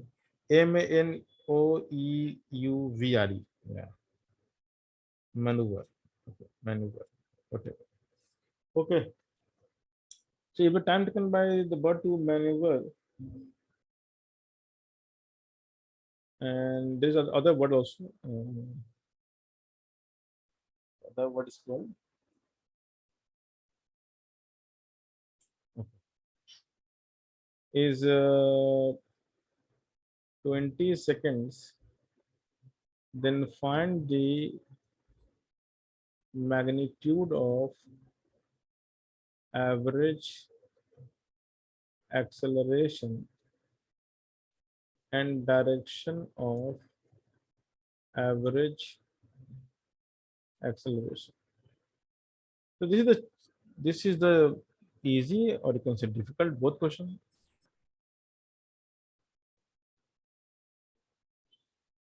But this is the important question. The idea of direction will be meaningful to you.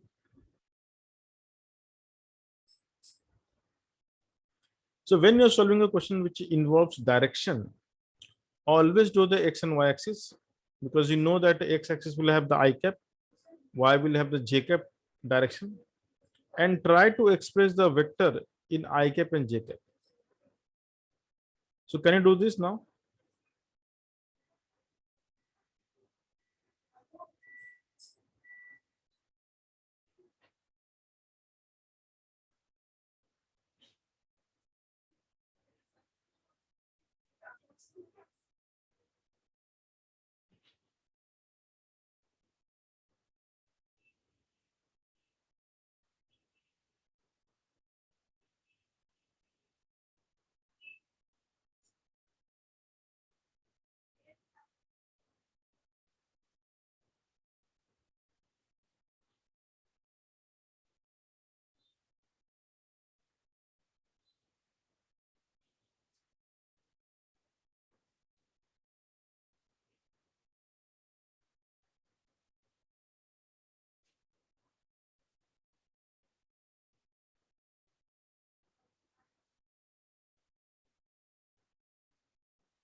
So is it 1 by root 2 meter per Yeah, second square? that's correct. That's correct. Excellent.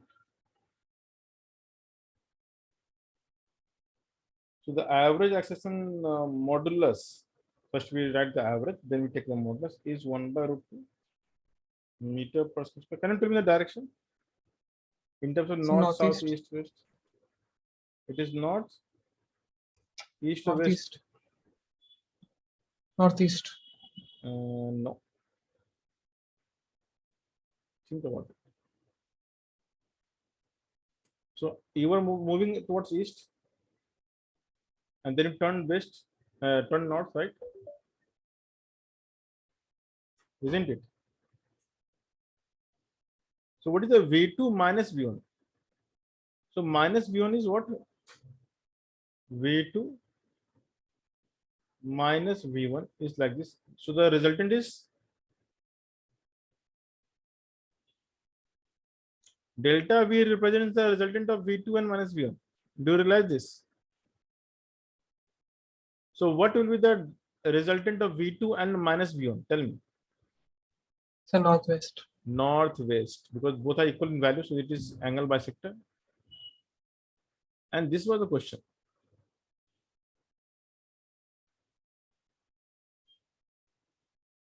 Are you good with vectors to this extent? That is the question that you need to ask yourself. Because if you say that you are not good with kinematics, then blame vector chapter. You're not good with vector, you haven't practiced vector enough. Every difficult question, you have to think in this manner. Understood? Now we'll talk about the instantaneous. Okay.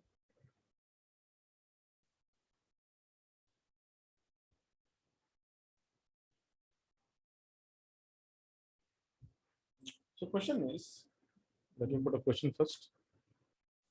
A particle is moving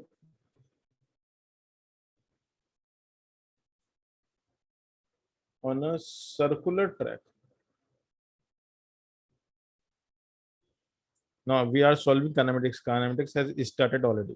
Okay. But we'll see one by one, like how to apply it through the mathematics which we are learning. So a particle is moving on a circular track of radius r. Okay. With constant speed v. Now speed is constant means the only thing which can change here is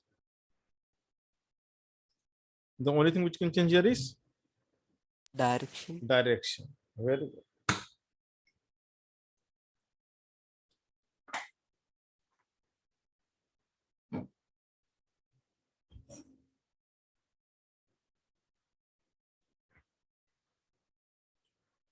Find the magnitude of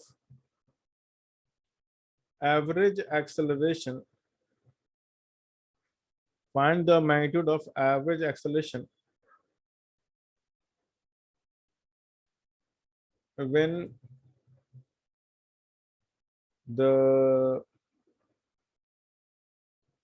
covered track subtends an angle theta at its center. I mean, of course, the language is not so nice, so I'll just make it the meaning clear. A particle is moving on a circular track of radius r. So can you convert this into a diagram? Yes. So a particle is moving. So let's say you begin from somewhere, anywhere you can choose.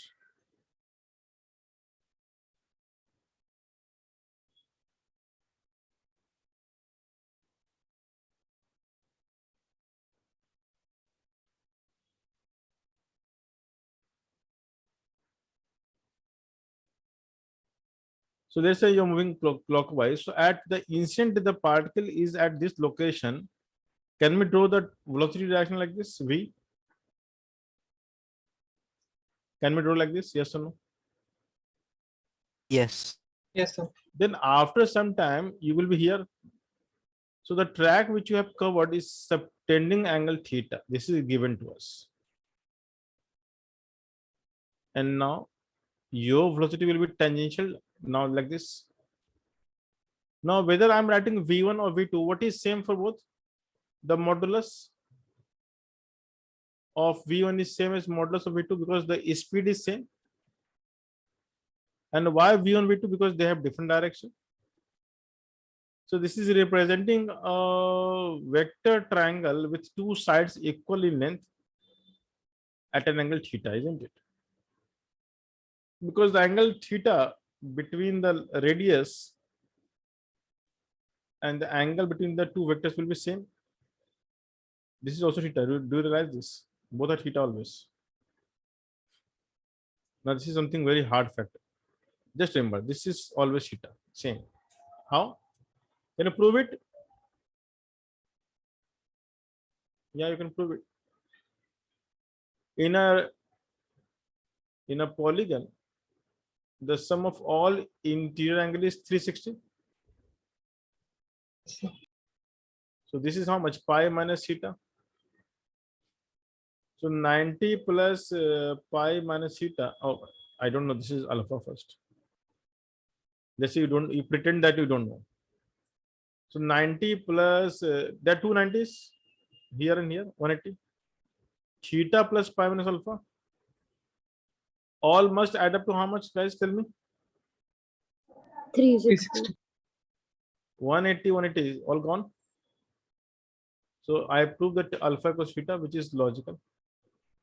So the angle that the two radius will subtend, the angle that the two vectors will subtend will be always same.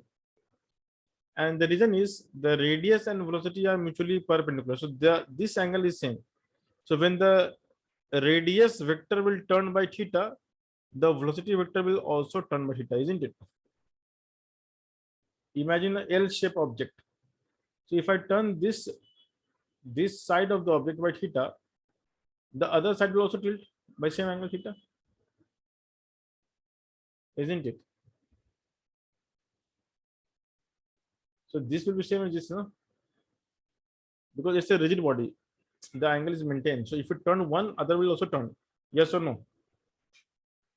Yes. So similarly, as the radius vector will turn, the velocity vector will turn by same angle. Alpha and theta are always equal. So because now you know the alpha and theta are equal, can I find the modulus of delta V?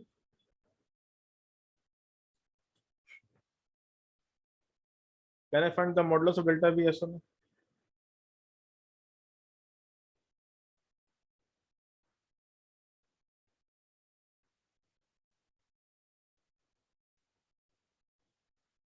Same method, guys. Come on, you know the velocity magnitude, you know the modulus of vector, you know the angle between vector. Can you find the delta V? Yes, sir. Please go ahead and tell me the answer. Else, as a punishment, you have to go back and watch all the videos of vectors again.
Yes, Rugved, the questions are.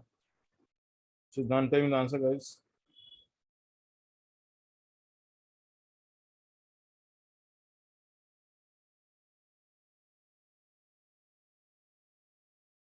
See, just stick to your basic. I mean, don't think much.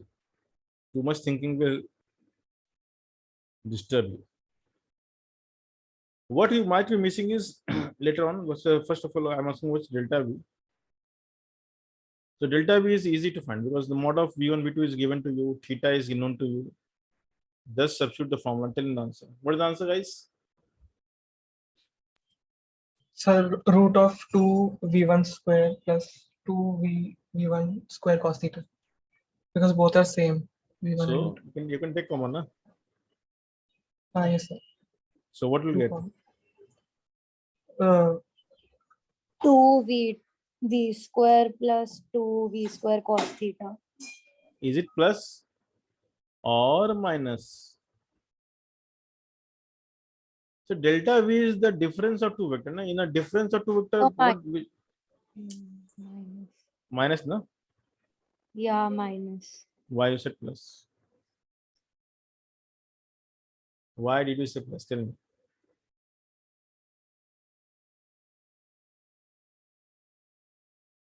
Knowing vector as a chapter is one thing, but realizing it, using it, practicing it is a different thing.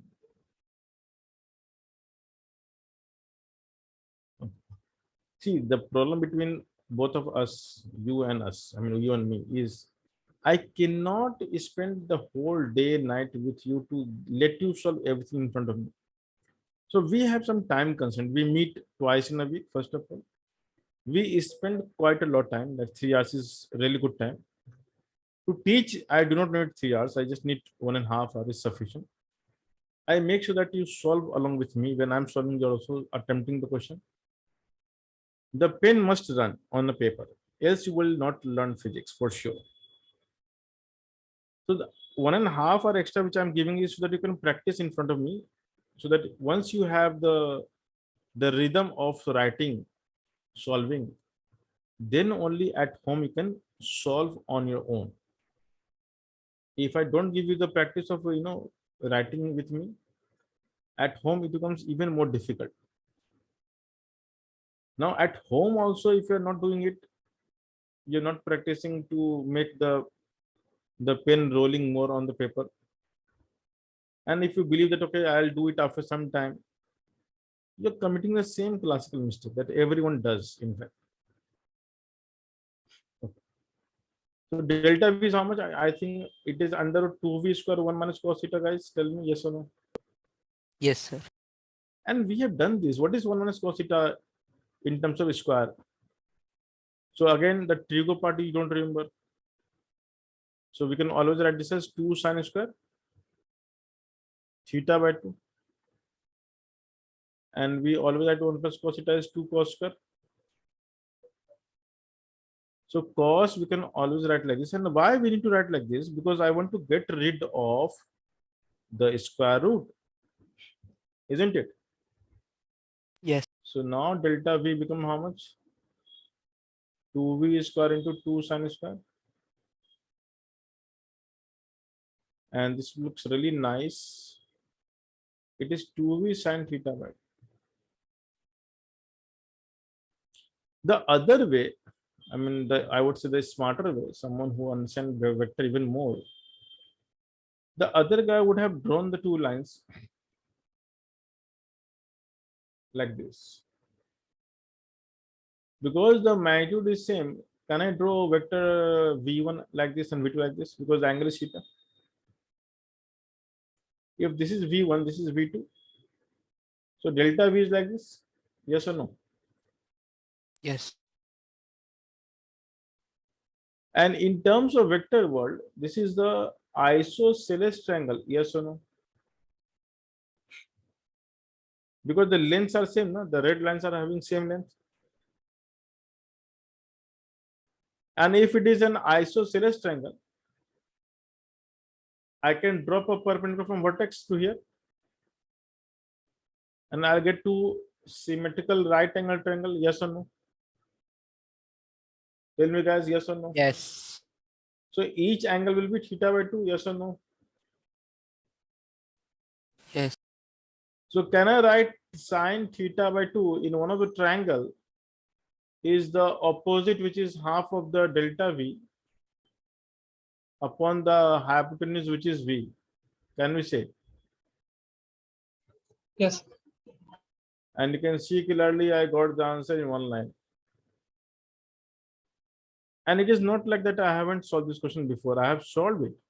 But I also know that you will not remember forever. The revision is important. So I'll keep on revising. I'll keep on doing things like this. But don't, I mean, kind of disappoint me every time. Let's say I can tolerate for 2, 3 times. So I will teach you the same thing even twice, thrice without getting panicked or angry. But sometime I will be very angry. Because I believe that, okay, if I have if I put so much effort to make you realize, and see, the way I teach is purely scientific. I don't teach by any the textbook method. My teaching is timeless, flawless, and I would say it is subject proofless. It's like there is no need to change this way of learning in your life itself. So you learn through the basic, you learn through the definition, and this will remain with you forever, for a very long time to come. And you will realize the importance for this only when you grow old. I mean, it's difficult for you to realize now because your 10th class experience is really bad. You may be happy with your marks, but I know the process has taken a lot away from you actually. So both methods are okay, clear guys, how to find delta V. Yes. So once you have got the delta V, what is the next step? You need to find delta T because that is not given explicitly. Yes or no? Yes. So for that, you can use the class 8th, 9th, 10th, whatever you have studied the time, speed, distance, those formula, distance equals to, Speed into time. yeah. So you know how much you have traveled the track. Can you see the track length? A theta angle r radius will let you know how much you have traversed the track. What is the distance travel, guys? I hope you remember the first class, the definition of angle.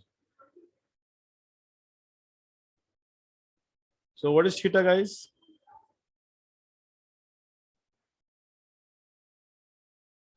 Relationship between the arc length r and theta.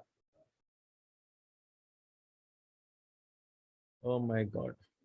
Again, you have forgotten everything. Arc Anyone? length r times theta. Very good. So because you know the arc length, we know the distance, yes or no? Yes. Because distance by definition is the length of the track, length of the path which you traverse. So you can clearly write the distance, which is, I can call it, let's say by name S r theta.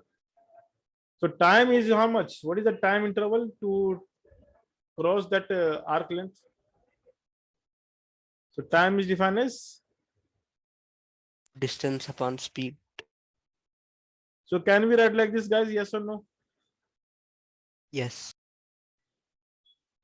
So can we write r theta by v? So you know delta v and you know delta t. What else you need to find?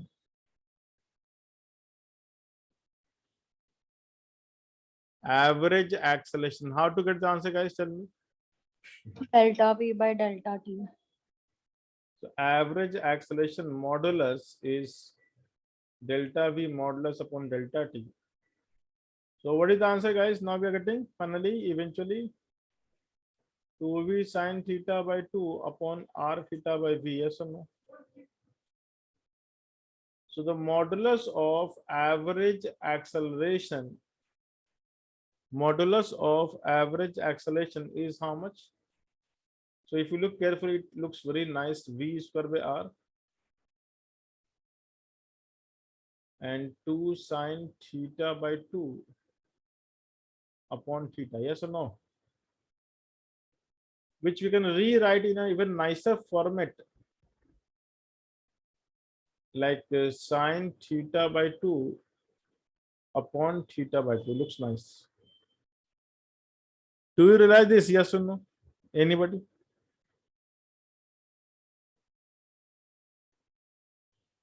And this is your answer.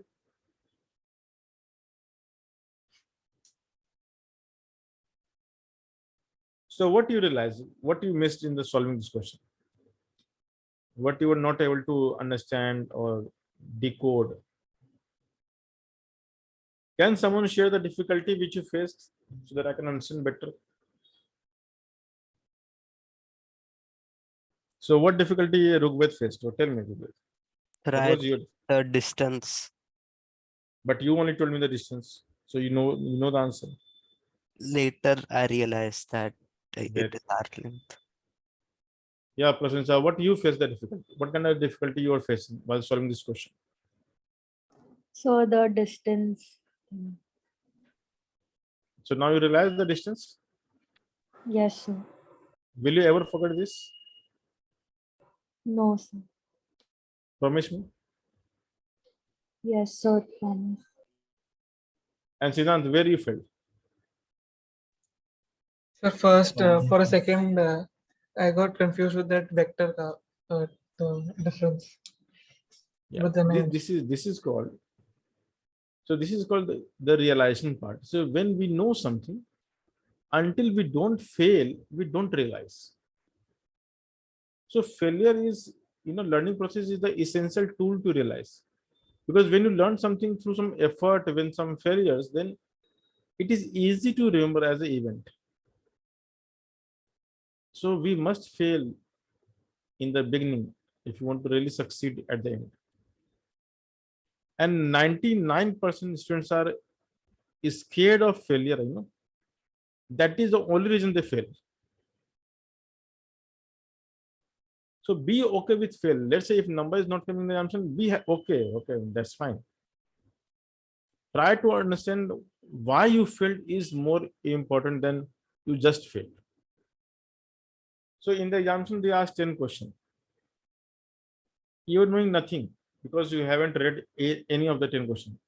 It is totally okay, and it's a proud moment to get 0 out of 100. That's called success. There's no failure. So out of 10 questions, you know that you have studied 2 questions. You applied the idea, you got 2 correct. Your success rate is 100%. No wrong, because whatever you knew the answer, you attempted, you got all correct. So your success is 100%. Now the third category of students is what they do is, out of 10, they know only 3. They will solve 3. Rest all 7 they will bubble. They will just make some guess. Why?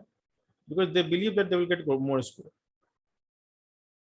Now one fine day I'll prove that mathematically it is not feasible to score as per the theory of probability. So theory of probability says that on a larger context, the negative marking is made sure that you always, on average, everyone will fail only. By fluke, you cannot succeed. So if you succeed, it's just like a very rarest event in the entire cosmology. So I'll prove it mathematically that why this kind of mental block, or the way you believe that if I make one incorrect, then I'll get 1 out of 4, and then even in 4 questions, if all 4 gets wrong, the 5th will compensate. But you don't realize that what if none of the answer will compensate? If all 6 are wrong, you end up losing 6 marks. In IIT-JEE context, every mark matter much more than you can imagine. So fluke is not at all. It's really good to don't know the answer. So someone, let's say, attempting question out of 10 question, 8 questions, or let's say 9 questions. and out of 9 questions, you got 5 correct, 4 incorrect. Now, those who are getting this kind of number, you know what is the problem with them? They have studied but not realized even a single thing because their concepts has totally shaken. So they are getting number or correct answer by some fluke only. It's like fluke means you don't know whether your method is right or wrong. You apply something which sometimes gets correct, sometimes gets wrong. So the clarity of concept is not there. So what you need to do in that case? Go back and revise from scratch. And those who got 2 correct and none incorrect, you just add the correct questions in the next examination by learning more and more, but at a slower pace. And those who are getting 10, they attempt 10 questions and they get 8 correct. 2 correct is acceptable out of 10, which means 20% error is totally okay in JEE. Anything more than 20% error is crime. The 20% is the upper limit. For every 10 question, one should be making error of either 1 question or max 2 questions. So those who are getting 8 correct out of 10, they are supposed to only practice more. So solve more questions. You can ask me, sir, I have finished all this textbook. Can you give me some more questions? I'll give you more questions. So you got the strategy, how to proceed from here onwards. What should be your exam strategy? Is this clear? Yes, sir. Everyone? So next part. So similar to this question.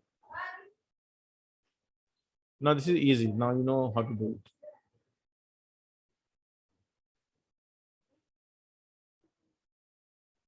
So according to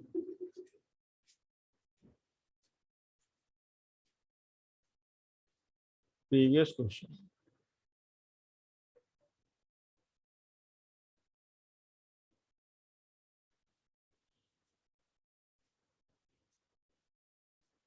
if a particle simply goes from, we have done this in vector, but I'm just repeating in context of motion. So what is given to is r and theta, and you are simply supposed to find the displacement. So what is the displacement vector or the magnitude? What is the delta r modulus?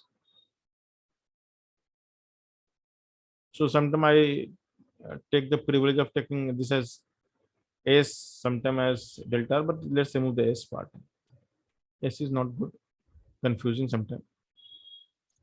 So what is the, if I choose this as a beginning of the journey, this is the end of the journey, what is the modulus of displacement vector? What is the modulus of displacement? Tell me.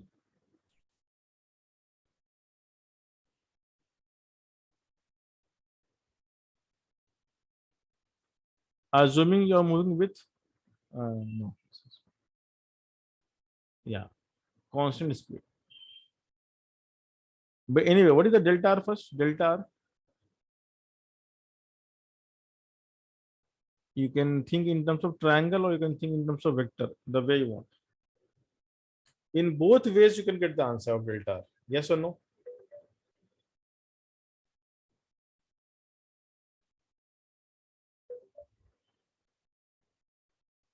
Am I audible, guys? Yes, Yes. sir. So tell me delta r. Sir, root of 2r square minus, root of 2r square bracket 1 minus cos theta. So we can again do the same thing. No? So 1 minus cos theta we can write as 2 sin square theta by 2. excellent. So you can substitute, what will get the answer? 2r sin theta by 2. So that is answer 2r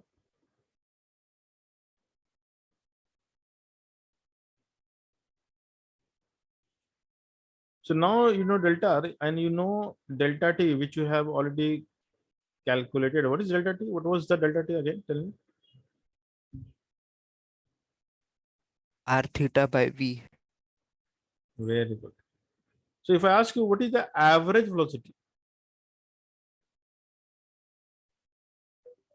because velocity is a variable here because it is changing the direction.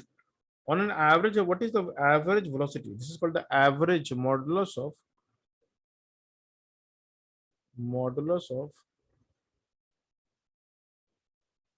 average velocity. So how much is that? Then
come on, guys. What is the definition? Average velocity is total displacement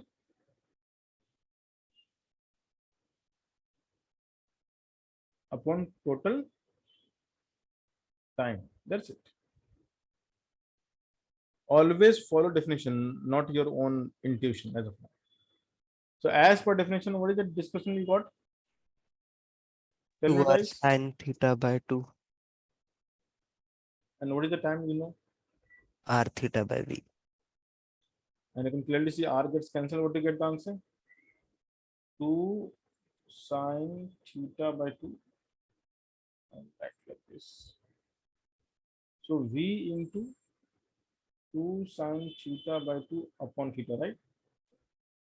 Which you can write as V into sine theta by 2 upon theta. Do you realize this? No need to mug up the formula, just solve the way you know. So I'll go to the rate of change again.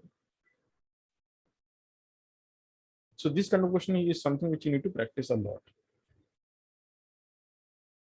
So of course I will be sharing the sheet for practice, no need to worry. All right. Rate of change of displacement. So what is velocity vector? So v vector is, okay, when I say velocity vector, I mean by default instantaneous. But we can define two things always, average and. So quickly I'll mention what is the average velocity, guys? Delta r by delta t. So you can say v vector average is delta r by delta t. And what is the instantaneous velocity? Instantaneous. Tell me, guys. When I say instantaneous, it means we only write v. We don't write the angle. And how we define? dr by dt. Is this clear? Yes. So quickly I write average acceleration. So how we write average acceleration? Delta v by delta t. So we can say a vector angle bracket is delta v by delta t. What is the instantaneous acceleration? Instantaneous acceleration, how we write? Tell me, guys. dv by dt. dv by dt. Very good. So we have something called Newton's second law, average force. So average force we define as change in momentum vector upon time. What is P? Momentum. I hope you have heard this name. So momentum vector is what? Mass into velocity vector. So change in momentum vector for a particle we can write as, and we know how to find this one, right? So for particle, can we find the change in momentum vector? The answer is yes, we can find. How? Simply find delta V and multiply with n. Is this clear? Yes or no? Hello. Yes, sir. Similarly, what is instantaneous force? F equals to dp by dt. Can we write yes or no? Tell me, guys, yes or no? Can we write like Yes, this? And for particle, so that is our syllabus in the beginning. For particle, which is called the particle dynamics, the force we can write as m dv by dt. I hope you realize this, because the F average you can write as m delta v by, which is nothing but the average acceleration. So can we write like this? F equals to m dv by dt. This is only for particle, not for other things. So the formula will change if it is not a particle, if it is a moving liquid or air. So we have different formula there. Tell me more about the rate of change in physics, which you are aware of.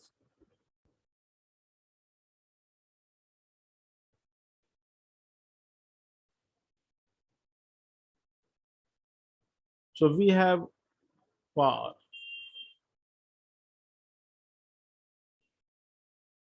It's a scalar quantity. So power is scalar. So what do you write is average power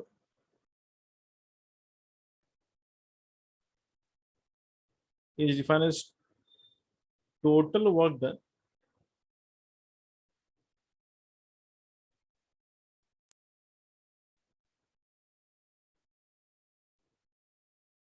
upon the time taken to do that work.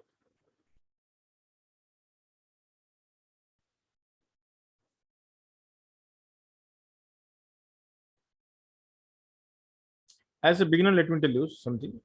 When you start solving numerical, what will happen is you will tend to get tempted to apply your own ideas, and generally you will try to skip the definition, and there you will go wrong. So as a beginner, whatever your brain is saying to you, do that, do this, try to conclude your or take your decision as per the definition. What definition is saying, just follow it. So that will remain good for you. So the P average power we can define as delta W by delta T. So what is the instantaneous power?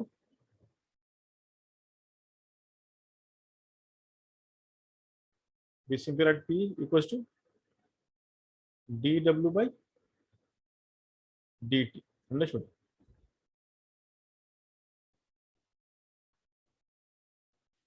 Is this clear, guys? Yes, sir. And you will also come to know, or you might have heard, that a work done is defined as force dot displacement. So we can write as F dot dr. We can write dr. That's right. So dW we can write as F dot dr. Do you know this? We might have studied in class, I mean, in vector lecture. The application of dot product, we have studied this, which you don't remember, that's okay. So the work we define as force dot displacement. Is this clear? Yes or no?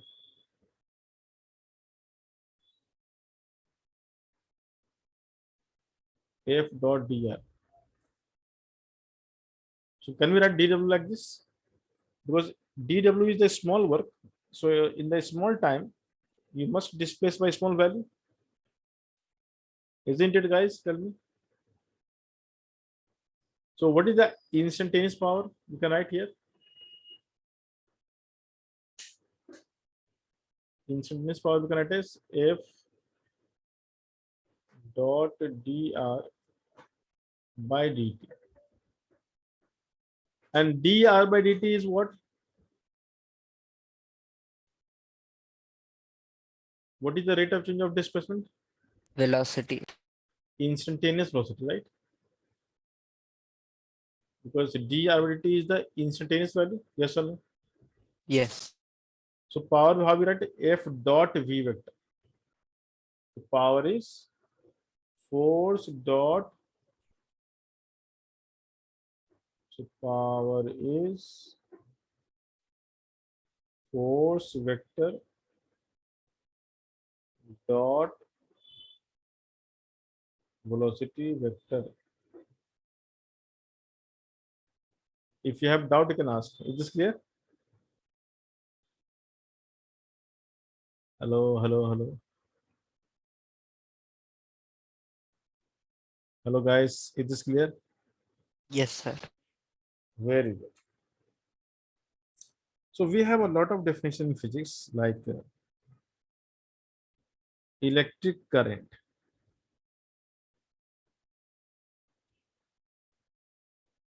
Which we represent by I symbol. So what is the average current?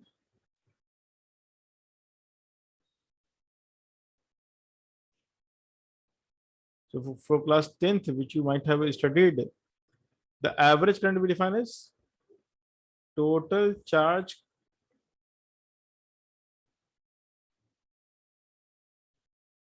flown through a cross section of wire upon time interval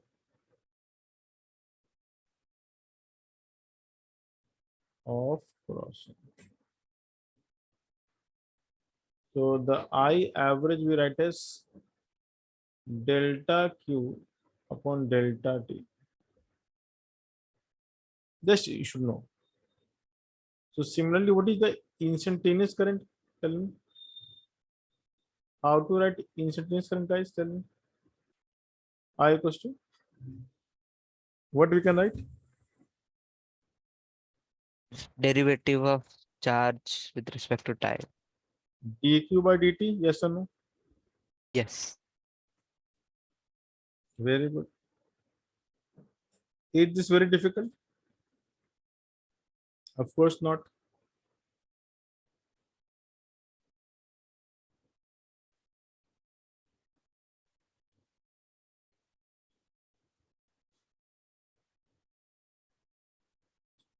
So there are many formulas. I mean, in physics, you will see that every chapter will have a rate of change of something. So rate is a very common mathematical entity, or you can say mathematical phenomena. And in variety of physical event, we try to define the rate. Okay. So now what we'll do is I have shown you the variety of a rate in different context of physics. We'll I mean kind of confine ourselves to the motion part. We'll try to understand more about the motion of some object.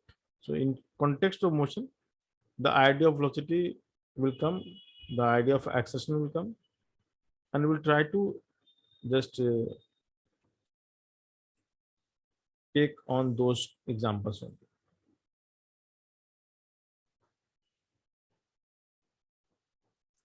So we have a very famous problem called falling ladder problem.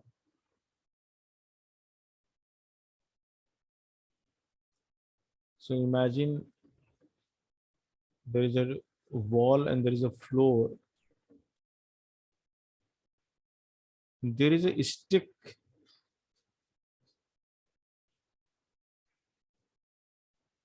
and this stick will have fixed length, yes or no? Yes. And the bottom is being pulled. Let's say a small kid is pulling the bottom and going slowly forward. And the bottom is being pulled with a velocity whose magnitude is V naught. So what is V naught? The rate at which you're pulling.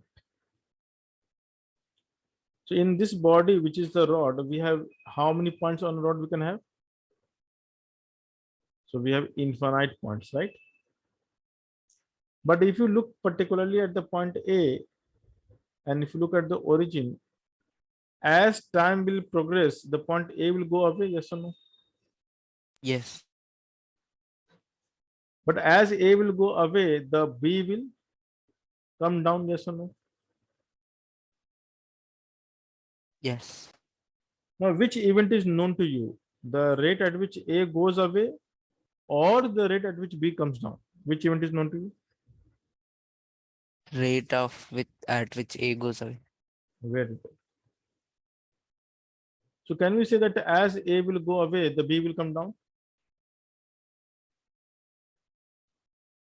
And because the length of the rod is fixed, so can we say as A will go away, B should come down, because from the origin, if I assign some suitable variable, if I call this as X and this I call it as Y, the rate of change of X is positive or negative?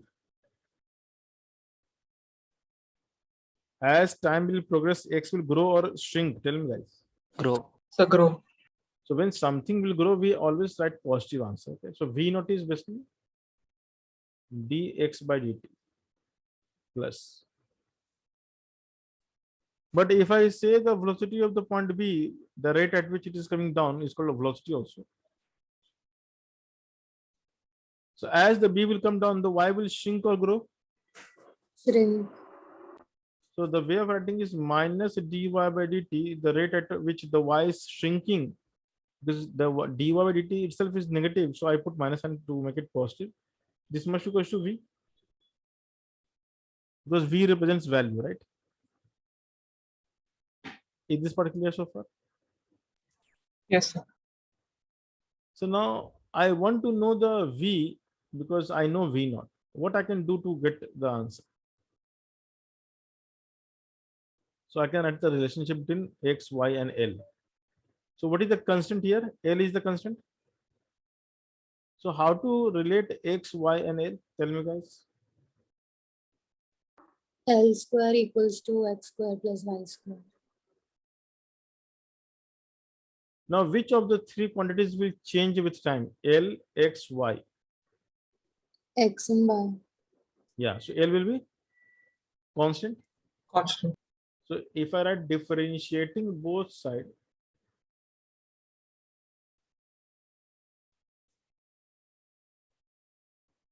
with the respect to time, we have what we have d by dt of L square, which must be 0.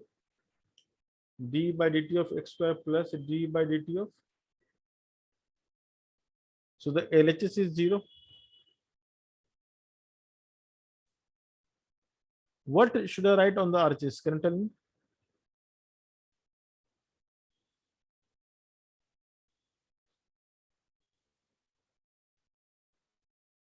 D by dt of x square.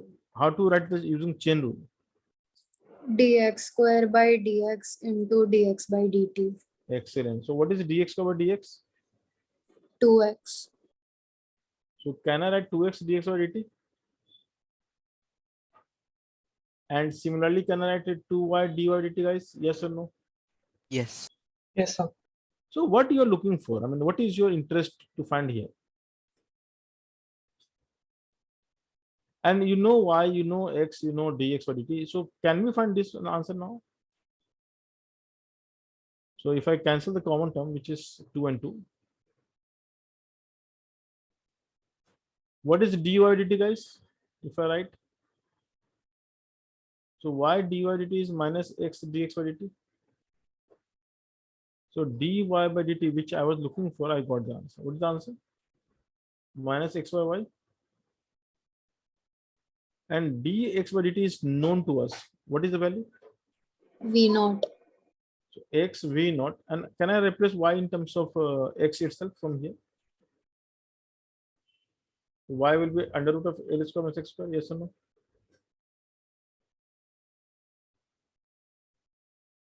So you can see that knowing a variable x is sufficient to know the dy dt.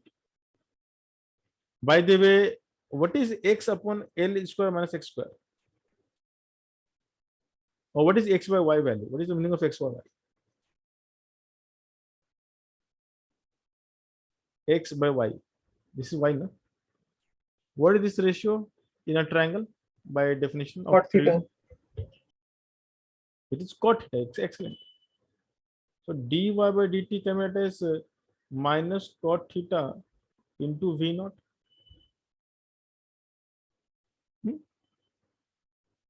Yes, sir. How many of you are getting it? Anyone not getting it? Tell me. So from this triangle, we can add cot theta equals to x by y. Yes or no? So I can substitute.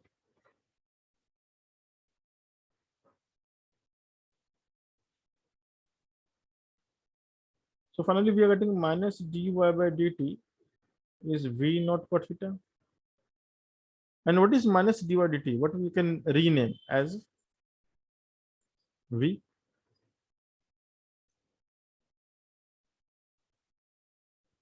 And this gives the precise relation that as the bottom end will try to slide right, the top will come down at a rate which we represent by the v symbol, which is equal to v naught cos theta.